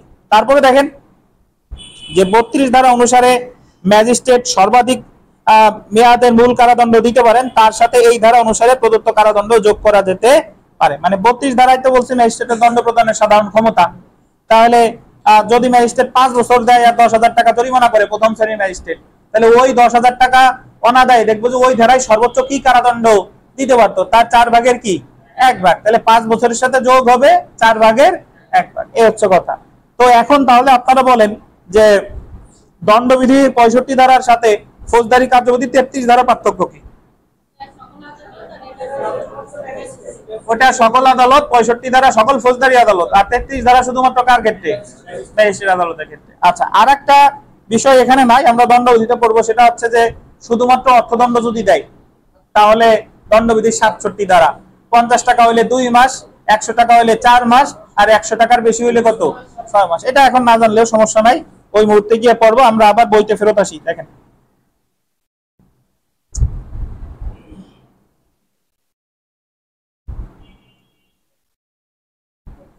সো এখানে পুরাতন বইতে 33 ধারা নাই, পুরাতন বইতে 33 ধারা যেহেতু নাই, এই আপনাদের কিন্তু এই যে পুরাতন বইতে 33 ধারা নাই, এই কারণে এই শীটে আমি লিখে দিছি। সো এই জায়গা 33 ধারা পড়তেছি না, মূল বইয়ের 33 ধারা পড়তেছি না, একই কথা। সরাসরি চলে আসেন justices of the piece.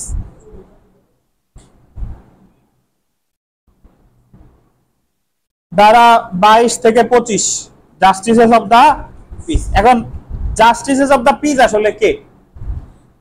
Justice of the piece কে? আমরা আরিফ সাহেবের কাছ থেকে একটু শুনে আসি। বলেন আরিফ সাহেব।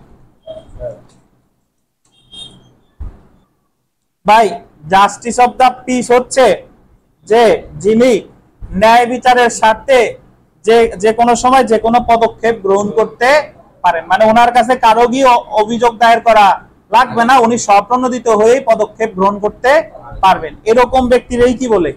Justice of the piece. তো আমাদের এই ফৌজদারি কার্যবিধিতে জাস্টিস অফ দ্য পিস সম্পর্কে আলোচনা করতে 22 থেকে 25। দেখেন যে জাস্টিস অফ দ্য পিস হলো একটি পুরাতন পদ। গোল দিবেন 1726 সালে এই পদ সৃষ্টি হয়। এই জাস্টিস অফ দ্য পিস সংক্রান্ত পদ সৃষ্টি হয় কত সালে? 1726 সালে। তারপর দেখেন ফৌজদারি কার্যবিধির গোল দিবেন 22 এবং 25 ধারায় জাস্টিস অফ দ্য পিস সংক্রান্ত বিধান করা হয়েছে। ফৌজদারি কার্যবিধিতে জাস্টিস অফ দ্য পিস আছে কত কত ধারায়? 22 আর 25। জাস্টিস অফ দ্য পিস গোল দিবেন দুইটি উপায় হতে পারে। কয়টি উপায়? দুইটি উপায়। আন্ডারলাইন করেন। নিয়োগের মাধ্যমে। কিসের মাধ্যমে? নিয়োগের মাধ্যমে। ধারা কত? 22। আর একটা দেখেন পদাধিকার বলে, পাশে লেখেন ex officio, E X O F F I C I O, E X O F F I C I O. Ex officio মানে হচ্ছে কি? পদাধিকার বলে। তাহলে জাস্ট যদি বলে যে নিয়োগের মাধ্যমে জাস্টিস অফ দ্য পিস কত ধারায়? 22 ধারা। যদি বলে পদাধিকার বলে কত ধারা? 25 ধারা। আচ্ছা, এখন E X O F F I CIO, দেখেন 22 নম্বর 22 ধারাটা একটু দেখি আমরা। 22 ধারায় চলে আসি যে মফস্বল শব্দটা গোল্ডেন, মফস্বল এলাকার জন্য জাস্টিস অফ দ্য পিস। এখানেও এইভাবে প্রশ্ন আসতে পারে যে মফস্বল এলাকার জাস্টিস অফ দ্য পিস সম্পর্কে আলোচনা করা হয়েছে কত ধারায়? 22 ধারায়। দেখেন সরকার, আন্ডারলাইন করবেন, গেজেট বিজ্ঞপ্তি প্রকাশ করে। কি প্রকাশ করে? গেজেট বিজ্ঞপ্তি প্রকাশ করে বাংলাদেশের বাসিন্দা, আন্ডারলাইন করেন, বাংলাদেশের বাসিন্দা মানে হচ্ছে যে বাংলাদেশের নাগরিক এবং কোন বিদেশি রাষ্ট্রের নাগরিক না, এইরূপ যে কোনো ব্যক্তিকে বিজ্ঞপ্তিতে উল্লেখিত কোন স্থানীয় এলাকার জাস্টিস অফ দ্য পিস নিযুক্ত করা যেতে। কোটা আন্দোলনের প্রজ্ঞাপন জারি করছে, দেখছেন, ওটা বলে গেজেট। সরকার গেজেট। সো সরকার যদি মনে করে যে গোপালগঞ্জের মানিকদার জাস্টিস অফ দ্য পিস আমাদের আরিফ সাহেবকে নিয়োগ করতে পারে, তাহলে কি করবে? গেজেট প্রকাশ করবে, কারণ উনি বাংলাদেশের বাসিন্দা, বিদেশের বাসিন্দা না। তাহলে মানিকদার জাস্টিস অফ দ্য পিস হবে কে? আরিফ সাহেব। এবং সরকার ইচ্ছা করলে এটা পারে, কারণ আরিফ সাহেবের ওই 22 ধারার দিক থেকে আরিফ সাহেবের যোগ্যতা আছে। বুঝতে পারছেন?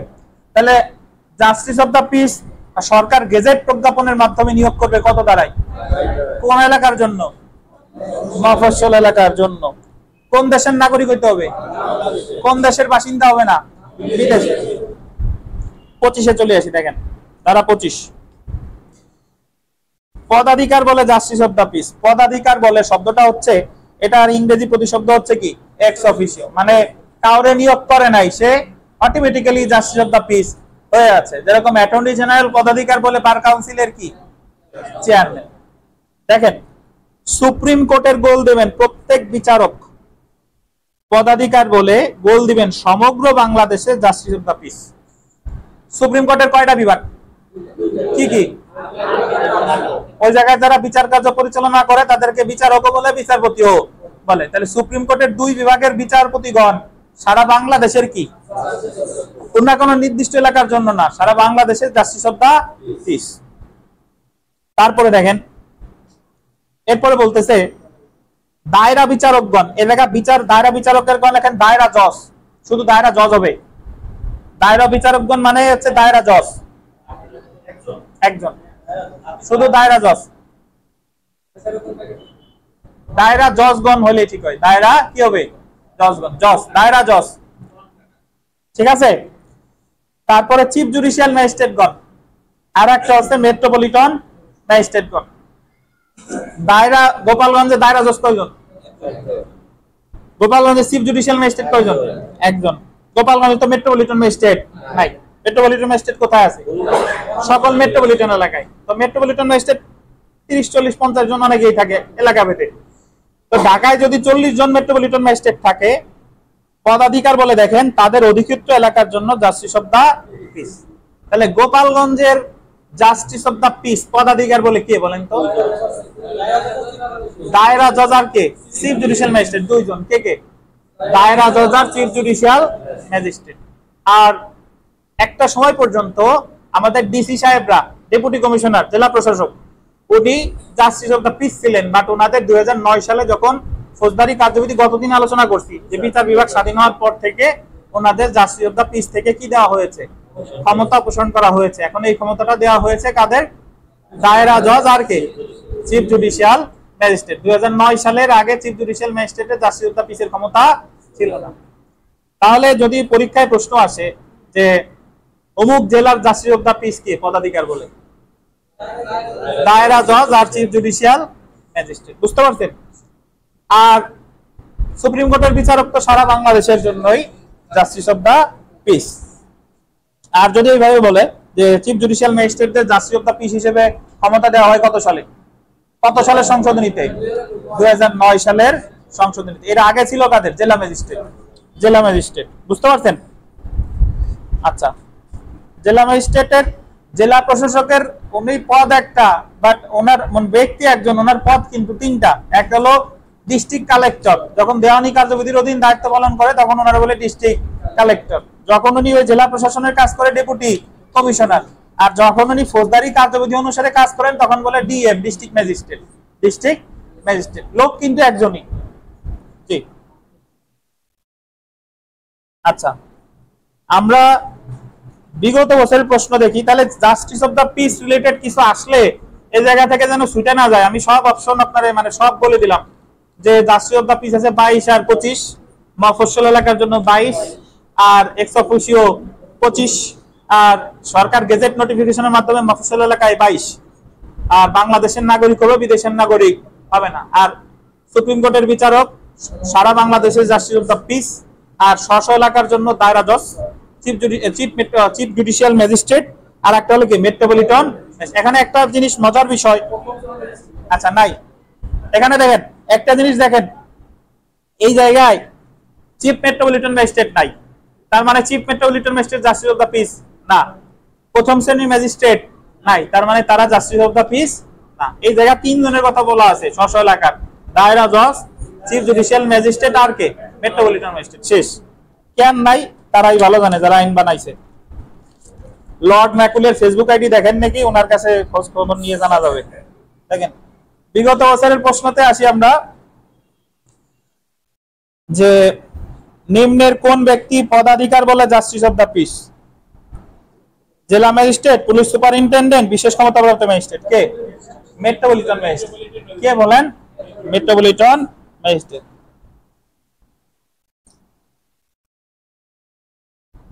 আমরা 35 ধারাটা একটু পড়বো, তারপরে ওই কাগজ পড়বো পরে। আগে 35 ধারায় আসেন।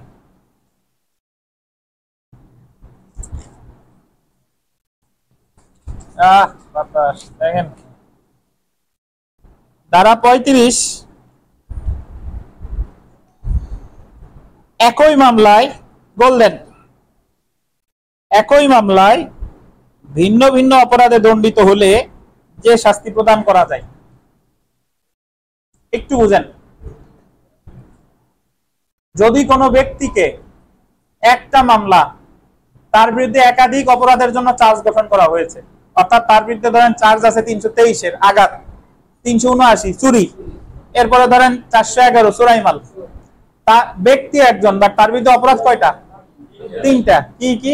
আঘাত, চুরি, আর একটা কি? চোরাই মাল। তিনটা। এখন বিচারক, ম্যাজিস্ট্রেট বিচার করে ধরেন তারে 323-এ 1 বছর সাজা দিল, 379-তে 2 বছর দিল, 411-তে 2 বছর দিল, একই মামলায়। এখন এই যে 1, 2, 2 এই সাজা সে কি একসাথে খাটবে নাকি পর পর খাটবে? একসাথে যদি খাটে তাহলে কিন্তু তার কিন্তু 2 বছর খাটলে সব সাজা কি শেষ হয়ে যাচ্ছে। আর যদি পর পর খাটে, আগে 1 বছর, পরে 2 বছর, তারপরে 2 বছর, তাহলে কয় বছর খাটা লাগে? 5 বছর। এখন সে কি একসাথে খাটবে নাকি পর পর খাটবে, এই বিষয়টা ব্যাখ্যা দিছে কত ধারায়? 35 ধারায়। তাহলে এখানে শর্ত বুঝেন, এই জায়গায় একাধিক আদালতে বিচার করবে না, বিচার করছে কয় আদালতে? এক আদালতে। কয়জন রে? একজন রে। কয়টা অপরাধে? 3টা না, একাধিক। 3টা তো আমি উদাহরণ দিলাম, 4টাও হতে পারে, 5টাও হতে পারে, কিন্তু বিচার হচ্ছে কিন্তু একই মামলায়। এখন শুনেন, পড়তেছি পরে, আগে বিধানটা বুঝেন।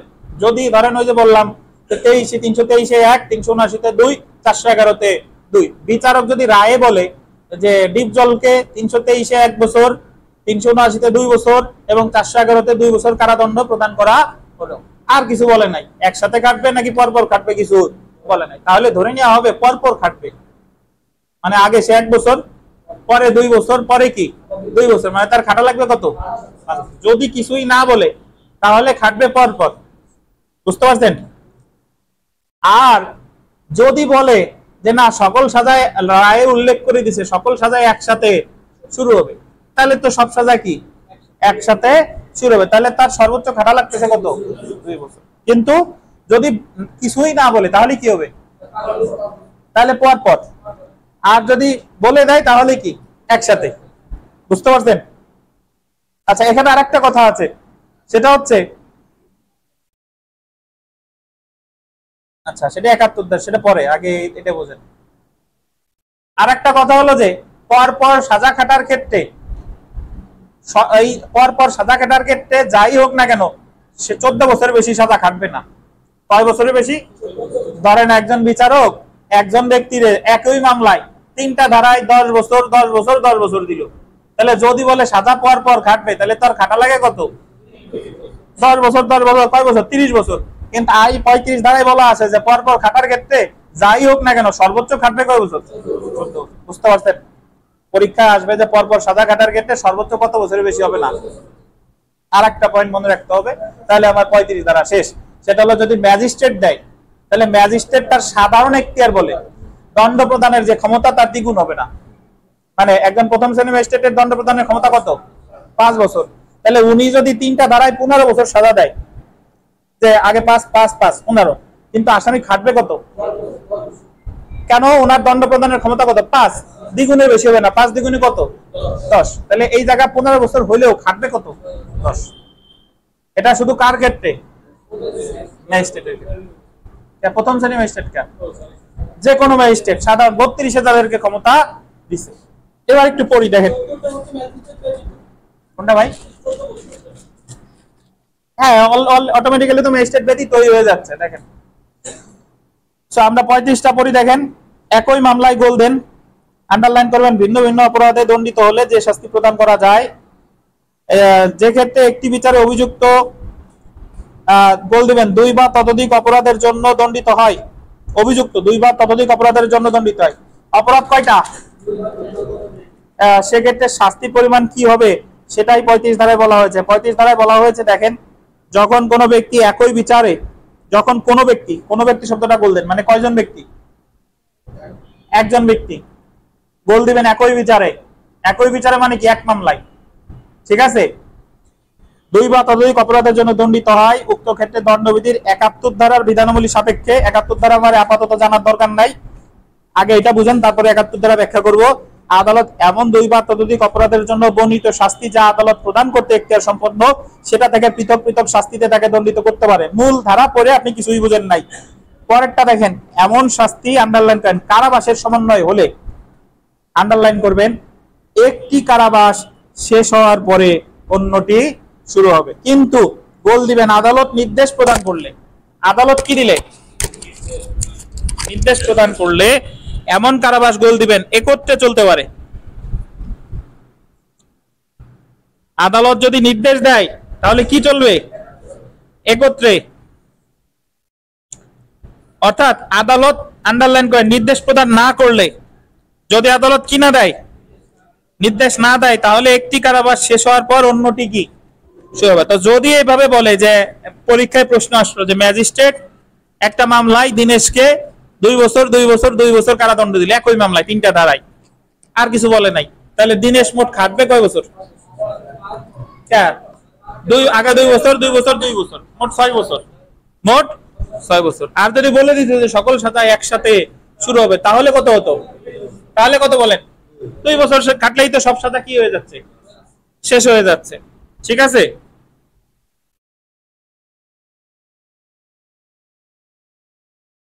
আচ্ছা, হ্যাঁ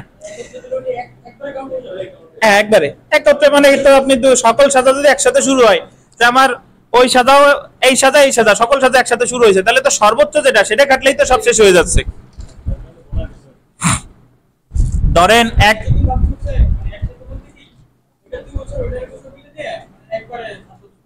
না, একবারে 7 বছর যদি আদালত কোনো কিছু নির্দেশ না দেয়, কারণ রায়ে বললো যে একটার পর একটা শুরু হবে, তাহলে তার খাটা লাগবে কত? ওই যে কয়টা সবগুলো যোগ করে। আর যদি রায় উল্লেখ করে দেয় যে একসাথে খাটবে, তাহলে সব মিলে বেশি যেটা সেটা কাটলেই তো সব। আচ্ছা, এটা কমন সেন্স, আপনি এভাবে চিন্তা করেন যে আপনারে একটা 323-এ দিল 1 বছর, 79-তে 2 বছর, আর 411-তে 2 বছর, বললো সকল সাজা একসাথে শুরু হবে, মানে 23-এর সাজা যদি আজকে শুরু হয়, 79-এর সাজা আজকে শুরু হয়, 411 সাজা আজকে শুরু হয়, 23-এরটা তো 1 বছর পর শেষ, আর সব 2 বছর কাটা শেষ, মানে শেষ হলেই তো সবগুলোই তো কি হয়ে যাচ্ছে? শেষ হয়ে যাচ্ছে।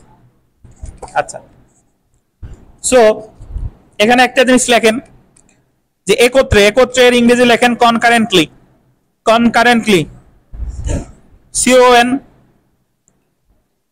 এই যে একত্রে চলতে পারে না, পরীক্ষায় প্রশ্ন আসবে যে একত্রে চলতে পারে, কনকারেন্টলি, CON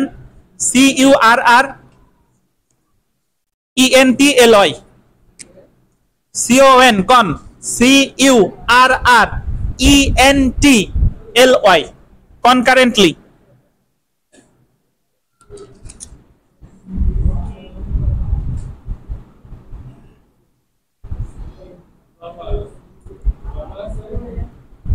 এই আপনাদের সবসময় অন্যের কাছ থেকে শোনা লাগবে কে? আমি যখন বলি, আপনারা তো সংবিধানের 28 অনুচ্ছেদের অনগ্রসর হয়ে গেছেন, অনগ্রসর জনগোষ্ঠী, যা বলেন আমার কথা শুনেন না, আর একজনের কাছ থেকে শোনা লাগে।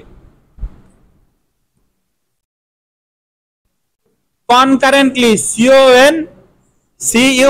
CONCURRENTLY, concurrently. আর পর পরের ইংরেজি লেখেন পর পর, পরীক্ষায় প্রশ্ন আসবে তখন কনকারেন্টলি বুঝতে পারবেন না, তখন আবার পর পর লেখেন কনজিকিউটিভলি। সবাই শুনেন, একবার বলবো, CON SE CON SE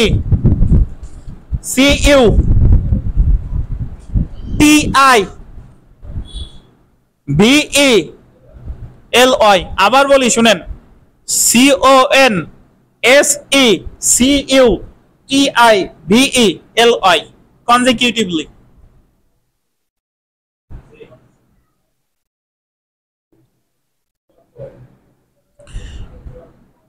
concurrently মানে কি? সকল সাজা একসাথে শুরু হয়েছে। আর কনজিকিউটিভলি মানে কি?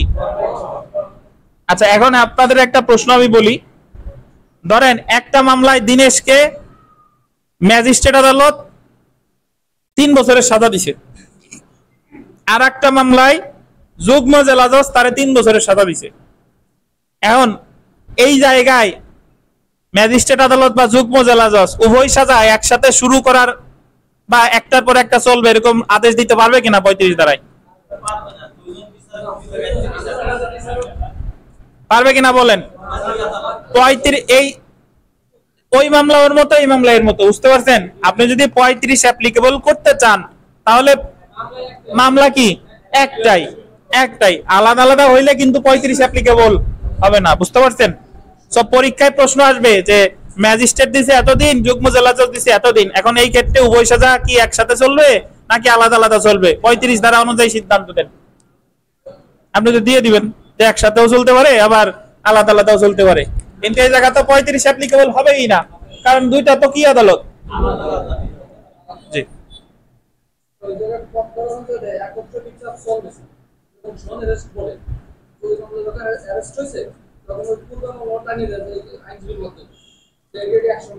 সেটা তো বিচারের কথা বলতেছে ভাই, ওটা কোনো ধারাই নাই না। দেখেন জেনে রাখা ভালো। দেখেন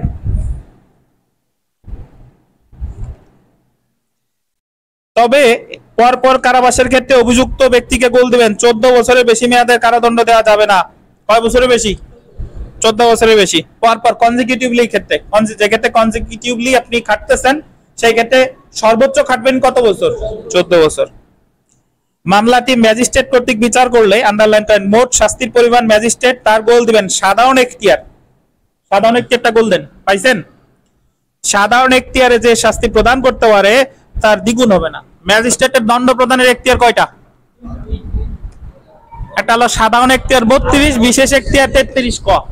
তাহলে এই জায়গা বলছে সাধারণ এখতিয়ারের দ্বিগুণ হবে না। 5 গুণ 2 বা 3 গুণ 2 বা 2 গুণ 2, ঠিক আছে? এই জায়গায় কিন্তু 7 গুণ 2 হবে না। রুবেল ধরা পড়ে গেছেন যদি ভাইবে থাকেন আইন সোজা সোজা না। দেখেন সো ম্যাজিস্ট্রেটের পরীক্ষায় প্রশ্ন আসবে এইভাবে যে দ্বিগুণের বেশি হবে না ম্যাজিস্ট্রেটের দণ্ড প্রদানের কোন এখতিয়ারের ক্ষেত্রে? সাধারণ এখতিয়ার, বিশেষ এখতিয়ার, যে কোনো একটি। কি? সাধারণ এখতিয়ার। আচ্ছা, তারপরে দেখেন একই বিচারে 2 বা ততোধিক অপরাধের জন্য প্রদত্ত পরপর চলবে এমন দণ্ড সময়ের পরিমাণকে, পরিমাণ শব্দটা গোল দেন, পরিমাণের নিচে লেখেন যোগফল। পরিমাণের নিচে লেখেন যোগফল। পান নাই? ওই যে একই বিচারে 2 বা ততোধিক অপরাধের জন্য প্রদত্ত পরপর চলবে এমন দণ্ড সময়ের পরিমাণকে, পরিমাণের নিচে কি লিখবেন? যোগফলকে আপিলের উদ্দেশ্যে একটি দণ্ড মর্মে ধরতে হবে। আপিলের উদ্দেশ্যে কয়টা দণ্ড ধরতে হবে? একটু ব্যাখ্যা দিই, শুনেন। ওই যে দিনেশ 23-এ দিল 1 বছর, 79-তে 2 বছর, 411-তে কয় বছর? 2 বছর। এখন সে যদি আপিল করে তাহলে কি 3টা ধারা আলাদা আলাদা আপিল করবে? না, এই জায়গা 1 + 2 3 + 2 কত? 5 বছর। এই 5 বছরের বিরুদ্ধে সে একবারে আপিল করবে। এই জায়গা দণ্ড কয়টা? একটা। কয় বছর? 5 বছর। এই 5 বছর কারাদণ্ড দেশের বিরুদ্ধে সে কি করবে? আপিল করবে। বুঝতে পারছেন? এই জায়গা দণ্ড ধরবে কয়টা? একটা। আপিলের ক্ষেত্রে দণ্ড ধরতে হবে একটা। সবগুলোর যোগ করে যে বছর হয় সেই বছরের বিরুদ্ধে আপনি আপিল করবেন না। কেন করে দেবেন?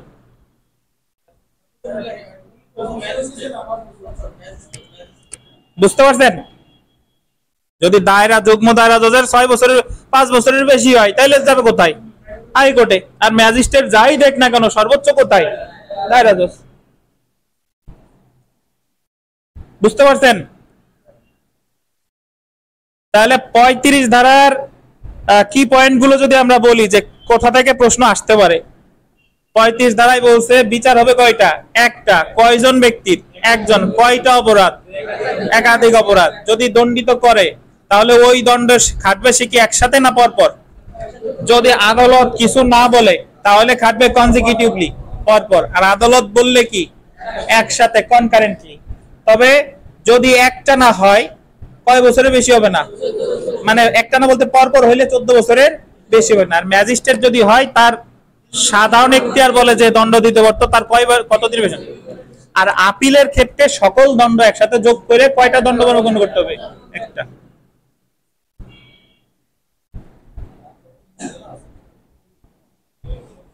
কিছু ভাই?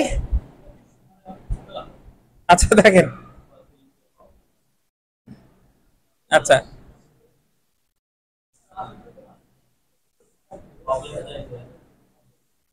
আর এখানে আমরা 35-এর ক আসি। দেখেন দণ্ডপ্রাপ্ত ব্যক্তি জেল হাজতে থাকলে তার সাজার মেয়াদ। দণ্ডপ্রাপ্ত ব্যক্তি যদি জেল হাজতে থাকে তার সাজার মেয়াদ। এই জায়গায় কথা সিম্পল, মানে নতুন বইতে অনেক পেঁচাইছে, বাট মূল কথা হলো যে আপনারে যে কারাদণ্ড দিছে, ধরেন গাজার মামলায় আপনারা 6 মাস কারাদণ্ড দিছে, কিন্তু মামলা চলাকালীন সময় আপনি অলরেডি 2 মাস কারাগারে ছিলেন, তাহলে আর সাজা খাটবেন কতদিন? 4 মাস। এটা হলো কথা। তবে সব ক্ষেত্রেই আপনার কারাদণ্ড থেকে মানে মৃত্যুদণ্ডের ক্ষেত্রে 35 ক অ্যাপ্লিকেবল না। মৃত্যুদণ্ড যদি দেয় আর মৃত্যুদণ্ডের মামলা চলাকালীন সময় আপনি যতদিন জেলহাজতে থাকলেন, এটা কেমনে বাদ দিবে? বাদ দেওয়ার সুযোগ নাই, কিন্তু যাবজ্জীবন কারাদণ্ডের ক্ষেত্রেও বাদ দেওয়া যাবে। আচ্ছা, এখানে আরেকটা কথা মনে রাখা দরকার, যদি এরকম হয় যে আপনারে কারাদণ্ড দিছে 6 মাস, কিন্তু ইতিমধ্যে আপনি 7 মাস কারাগারে ছিলেন, তাহলে আপনার সাথে সাথে কি করবে? ছেড়ে দিবে। আর যদি কোনো অর্থদণ্ড থাকে সেটাও কি করে দিবে? মকুব করে দিবে। এটাই বলছে কত দাঁড়ায়? 35 ক। তাহলে পরীক্ষায় যদি আসে যে 35 ক কোন ক্ষেত্রে প্রযোজ্য না? মৃত্যুদণ্ড। মৃত্যুদণ্ড ছাড়া সকল ক্ষেত্রেই প্রযোজ্য।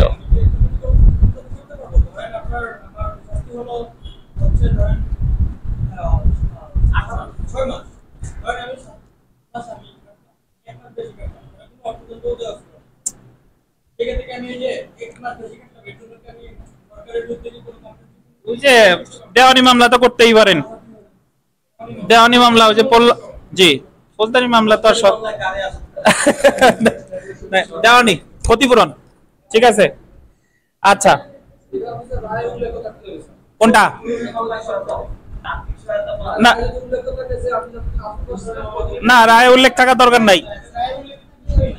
দেখেন,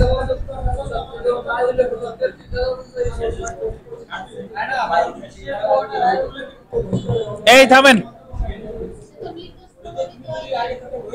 আছেন এদিকে আছেন, পড়েন।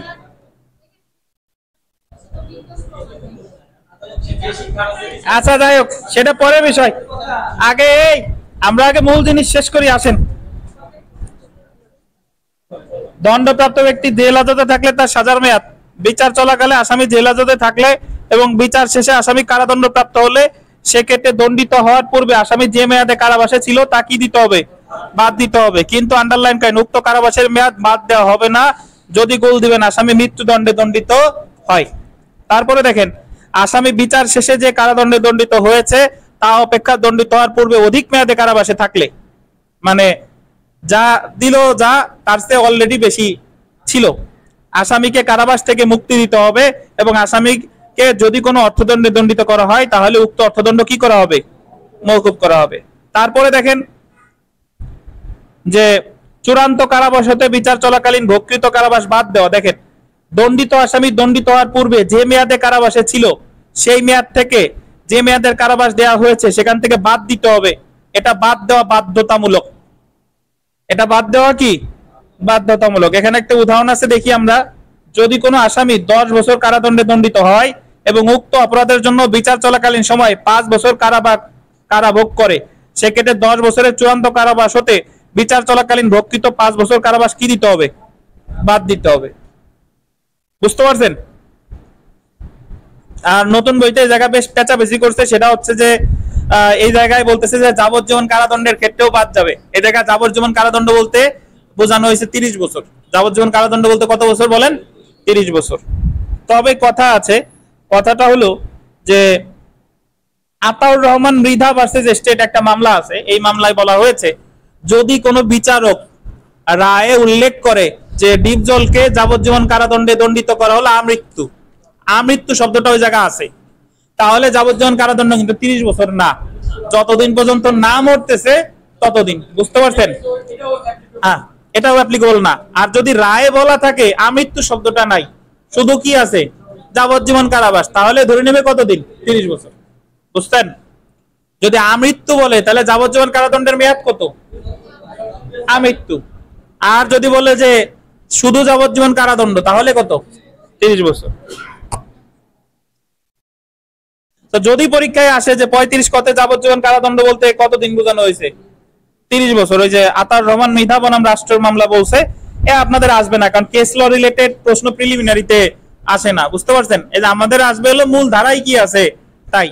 সো আমরা বিগত বছরের প্রশ্নে চলে আসি। দেখেন, 2017 সালে একটা প্রশ্ন এসেছিল যে বিচার চলাকালীন সময়ে আসামি হাজতে থাকলে বিচারে দণ্ডপ্রাপ্ত হলে এবং বিচারে দণ্ডপ্রাপ্ত হলে উক্ত হাজতবাসের মেয়াদ বাদ দেওয়া হবে না যদি সে কি মৃত্যুদণ্ডে দণ্ডিত হলে বাদ দিবে? দেবে না। 2 নম্বর দেখেন, যে বিচার চলাকালে 1 বছর হাজতে থাকা একজন আসামি 5 বছরের কারাদণ্ডের আদেশ হয়, দণ্ডিত আসামিকে কত দিনের কারাগারে সাজা ভোগ করতে হবে? আর কতদিন? 5 থেকে বিয়োগ কত? 1। 3 নাম্বার দেখেন, বিচার চলাকালীন সময়ে আসামি যে মেয়াদের কারাবাস ভোগ করেছে যদি সে যে দণ্ডে দণ্ডিত হয়েছে তার মেয়াদ অপেক্ষা বেশি হয়, মানে অলরেডি সে বেশি ভোগ করে ফেলছে, তাহলে আসামির কি হবে, তাকে অর্থদণ্ড থাকলে মওকুফ হবে আর তাকে কারাবাস থেকে কি দেওয়া হবে, ছেড়ে দেওয়া হবে। সেলফ প্র্যাকটিসের এক নাম্বার যদি দেখেন যে আদালত কারাবাস আন্ডারলাইনকে একের পর এক চলবে বলে আদেশ দিলে সর্বোচ্চ কত, 14 বছর। 2 নাম্বারও গুরুত্বপূর্ণ যে ম্যাজিস্ট্রেট একই বিচারে আসামির একাধিক অপরাধের শাস্তি একত্রিত করে বল দিবেন, একত্রিত করে দিলে ম্যাজিস্ট্রেট দণ্ড দেওয়ার যে সাধারণ এখতিয়ার আছে তার কত হবে না, দ্বিগুণে বেশি হবে না। 3 নাম্বার দেখেন যে কোনো ব্যক্তিকে 2 বা ততোধিক অপরাধের জন্য একই বিচারে আদালত পৃথক পৃথক শাস্তি প্রদান করে এবং উক্ত শাস্তি যদি কারাবাস হয় তাহলে উক্ত কারাবাস কি একত্রেও চলতে পারে আবার কি পরপরও চলতে পারে। তো এই আর কি। এখন আমরা যে আপনাদের যে এডিশনাল পেজটা দিছি এটা একটু হাতে নেন।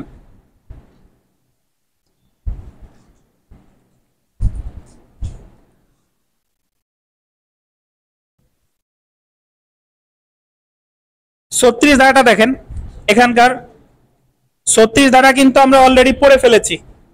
36 ধারায় আছে ম্যাজিস্ট্রেটের দণ্ড প্রদানের কি ক্ষমতা,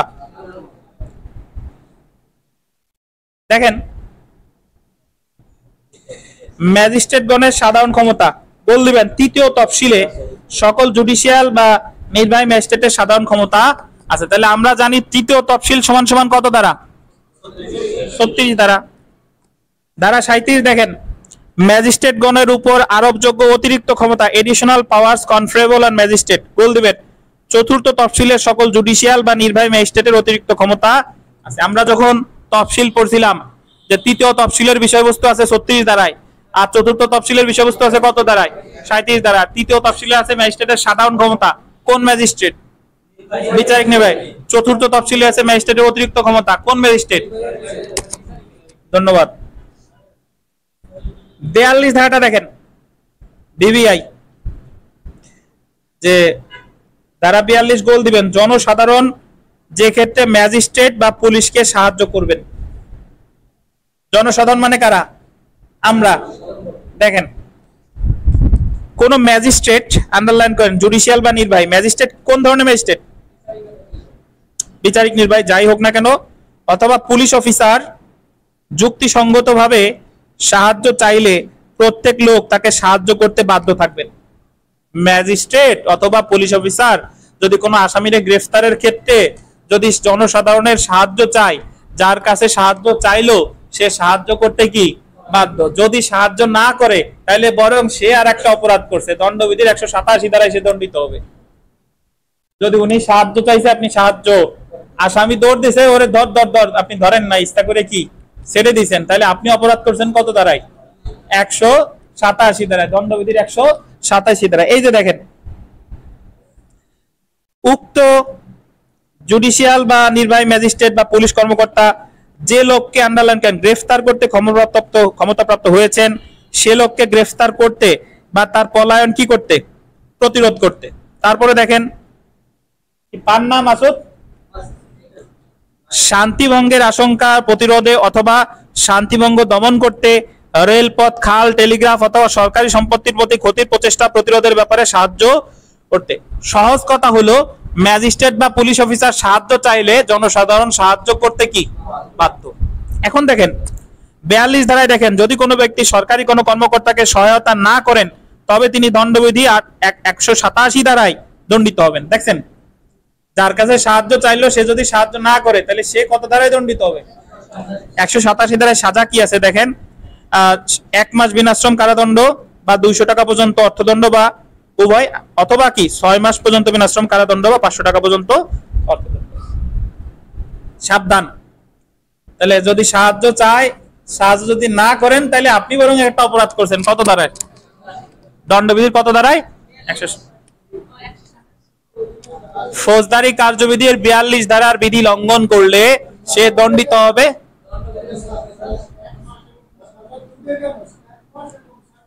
আচ্ছা আপাতত দুইটা কেন, এটা খুব বেশি গুরুত্বপূর্ণ না, ধরে নিয়েন তার গুরুত্বের প্রতি। পুলিশ জানাইলে ধরেন 1 মাস 200 আর ম্যাজিস্ট্রেট করলে কত, জি। আচ্ছা এরপরে আসেন ধারা 44 আর একটা গুরুত্বপূর্ণ ধারা, দেখেন এই অপরাধ আমরা অনেকেই করি।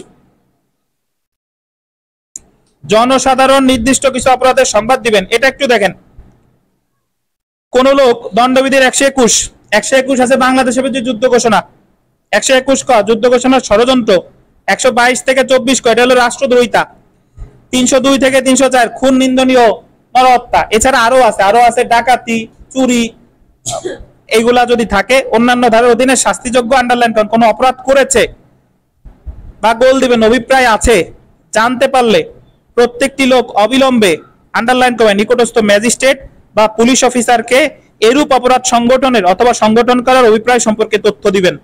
একটু বুঝেন, আপনার আশেপাশে যদি কেউ খুন হয়, আপনার আশেপাশে যদি ডাকাতি হয়, আপনার আশেপাশে যদি বাংলাদেশের বিরুদ্ধে যুদ্ধ ঘোষণা করে, আপনি চুপি চুপি হেঁটে গেলে হবে না।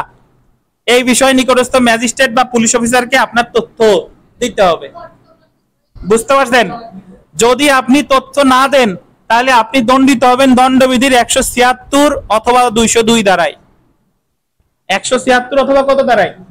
তাহলে আপনি যদি ফৌজদারি কার্যবিধির 44 ধারার বিধান না মানেন তাহলে আপনি দণ্ডিত হবেন দণ্ডবিধির কত ধারায় বলেন? 176 অথবা 202 ধারায়। বলেন। ওই যে জিডি করবে আর কি, জানাইলে আদালতে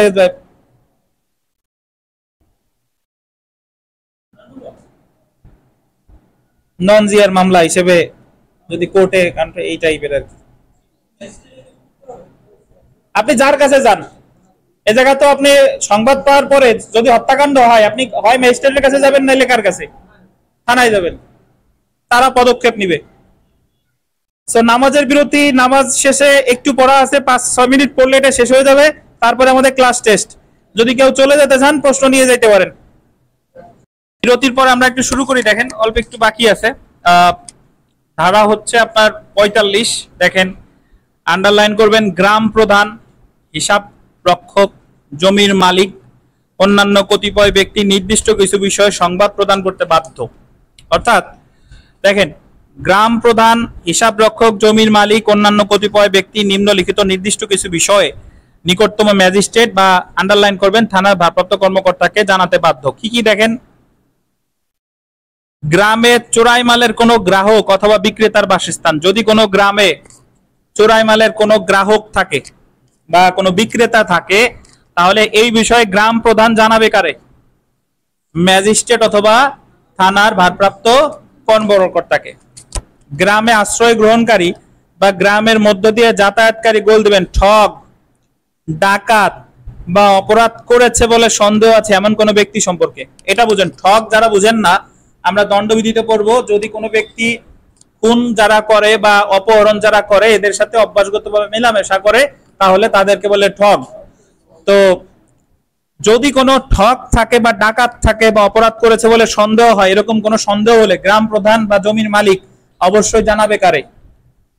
ম্যাজিস্ট্রেটকে অথবা থানার ভারপ্রাপ্ত কর্মকর্তাকে।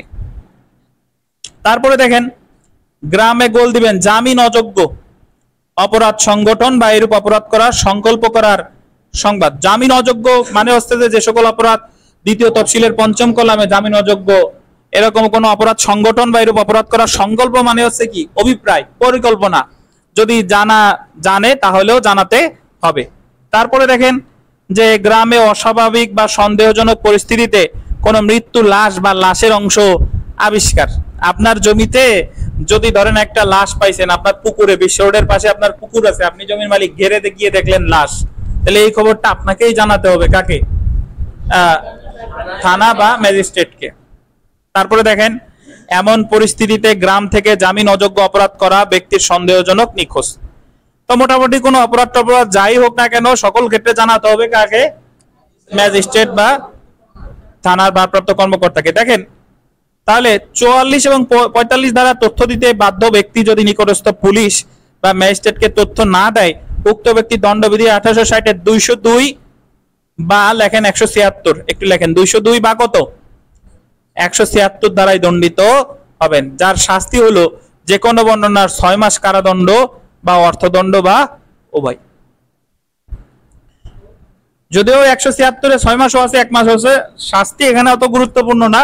আপনি জাস্ট ভাবেন যে 44-এ সাধারণ ব্যক্তি আর 45-এ হলো গ্রাম প্রধান, তারপরে জমির মালিক, ম্যানেজার, হিসাব রক্ষক, এরা যদি তথ্য না দেয় 44-45 ধারার যে বিধান এটা লঙ্ঘন করলে দণ্ডিত হবে। দণ্ডবিধির কত কত ধারায় ভাই?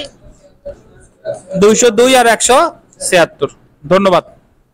আমরা 46 ধারায় চলে আসি। দেখেন ধারা 46 কিভাবে গ্রেফতার করতে হয়। Arrest how made. Police officer বা ক্ষমতাপ্রাপ্ত অন্য কোনো ব্যক্তি, মানে গ্রেফতার পুলিশ অফিসারও করতে পারে অথবা কে করতে পারে? অন্য যে কোনো ব্যক্তিও পারে। আন্ডারলাইন করুন, স্পর্শ বা আটকের মাধ্যমে গ্রেফতার করবে। স্পর্শ বা আটক। স্পর্শ মানে হলো ধরা, বা কিসের মাধ্যমে? আটকের মাধ্যমে। পরীক্ষায় যদি প্রশ্ন আসে যে গ্রেফতারের ক্ষেত্রে কোনটি বাধ্যতামূলক, স্পর্শ বা আটক। হাত করা পরানো কিন্তু বাধ্যতামূলক না। গ্রেফতার করবে কেমনে? স্পর্শ বা আটকের মাধ্যমে। আচ্ছা, তারপরে দেখেন গ্রেফতারের চেষ্টায় বাধা দিলে সকল প্রয়োজনীয় পন্থা অবলম্বন করা যাবে। যদি সে গ্রেফতার যে এটা যদি বাধা দেয় তাহলে যে কোনো অন্যান্য পন্থা অবলম্বন করা যাবে। তারপরে দেখেন 46 ধারা, এটা গুরুত্বপূর্ণ, যে মৃত্যুদণ্ড বা যাবজ্জীবন কারাদণ্ডযোগ্য অপরাধে অভিযুক্ত আসামিকে গ্রেফতার করার জন্য মৃত্যু ঘটানো যেতে পারে। মানে পরীক্ষায় প্রশ্ন আসে যে কোন ধরনের আসামিকে গ্রেফতারের ক্ষেত্রে মৃত্যু ঘটানো যায়? মৃত্যুদণ্ড অথবা কি যাবজ্জীবন কারাদণ্ডযোগ্য অপরাধে অভিযুক্ত আসামিকে। কত ধারায়? কত ধারায় বলেন? 46 ধারায়। হ্যাঁ, তাহলে আপনি স্পর্শ বা আটক তাহলে গ্রেফতার করবেন কেমনে? হয় আটক করবেন নাহলে স্পর্শ করবেন, এটা ছাড়া আর কারে কিভাবে গ্রেফতার করবেন কেমনে? মনে মনে গ্রেফতার করলে তো হবে না। দেখেন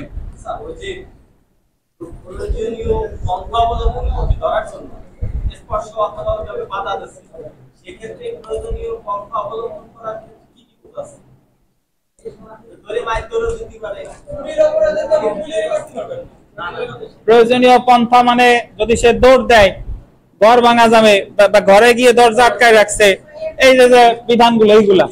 জি, শর্ট খবরের কথা না মাসুদ।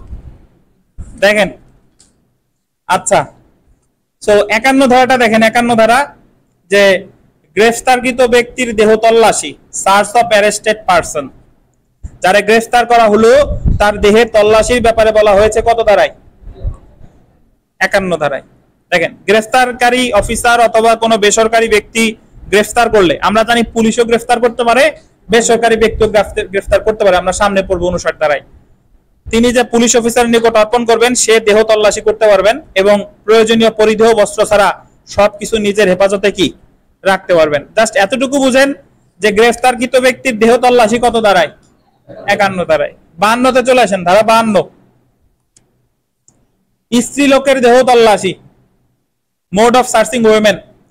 মহিলার দেহ সার্চ বা তল্লাশি অন্য কোনো মহিলা শালীনতার সাথে করবেন। অন্য মহিলা পুলিশ হতেও পারে, আবার কি ধরেন পুরুষ পুলিশ গেছে, এখন কোন মহিলার দেহ তল্লাশি করলে পুরুষ কিন্তু পারবে না, করবে কে? মহিলা পুলিশ থাকলে ভালো, না থাকলে অন্য কোনো মহিলারে দিয়ে তার দেহ তল্লাশি করাবে। এটা বলছে কত? 52। তাহলে নরমালি তল্লাশি হলো 51 আর মহিলার দেহ তল্লাশি কত? 52। ধন্যবাদ।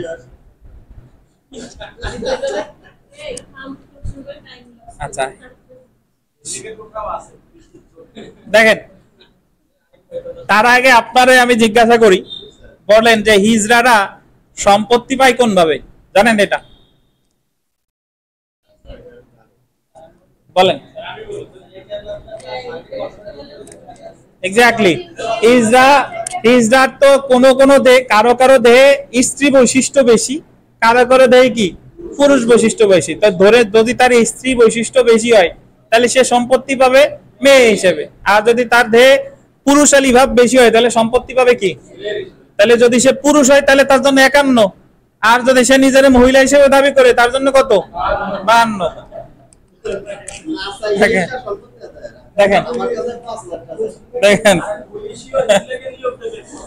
দেখেন ওই যে একজন জিজ্ঞাসা করছে যে কোটা সংস্কার করে বললো যে তৃতীয় লিঙ্গের জন্য 1% না, আর প্রতিবন্ধী ওদের জন্য অনগ্রসর 1% আর মুক্তিযোদ্ধা 5%। এখন একজন জিজ্ঞাসা করছে তাই প্রথম দ্বিতীয় লিঙ্গ কারা?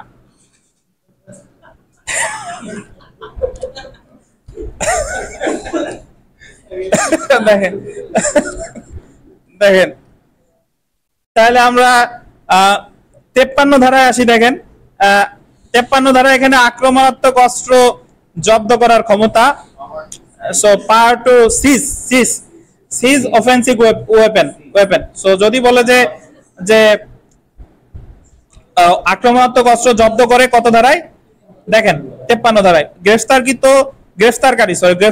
গ্রেফতারকৃত ব্যক্তির নিকট কোনো আক্রমণাত্মক অস্ত্র থাকলে তা তার নিকট হতে নিতে পারবেন এবং যে আদালত বা অফিসারের নিকট তাকে হাজির করতে হবে সেই আদালত বা অফিসারের নিকট তিনি উক্তরূপে গৃহীত সমস্ত অস্ত্র কি প্রদান করবেন। সো আপনাকে এইভাবে প্রশ্ন আসতে পারে যে আক্রমণাত্মক অস্ত্র জব্দ করে কত ধারায়?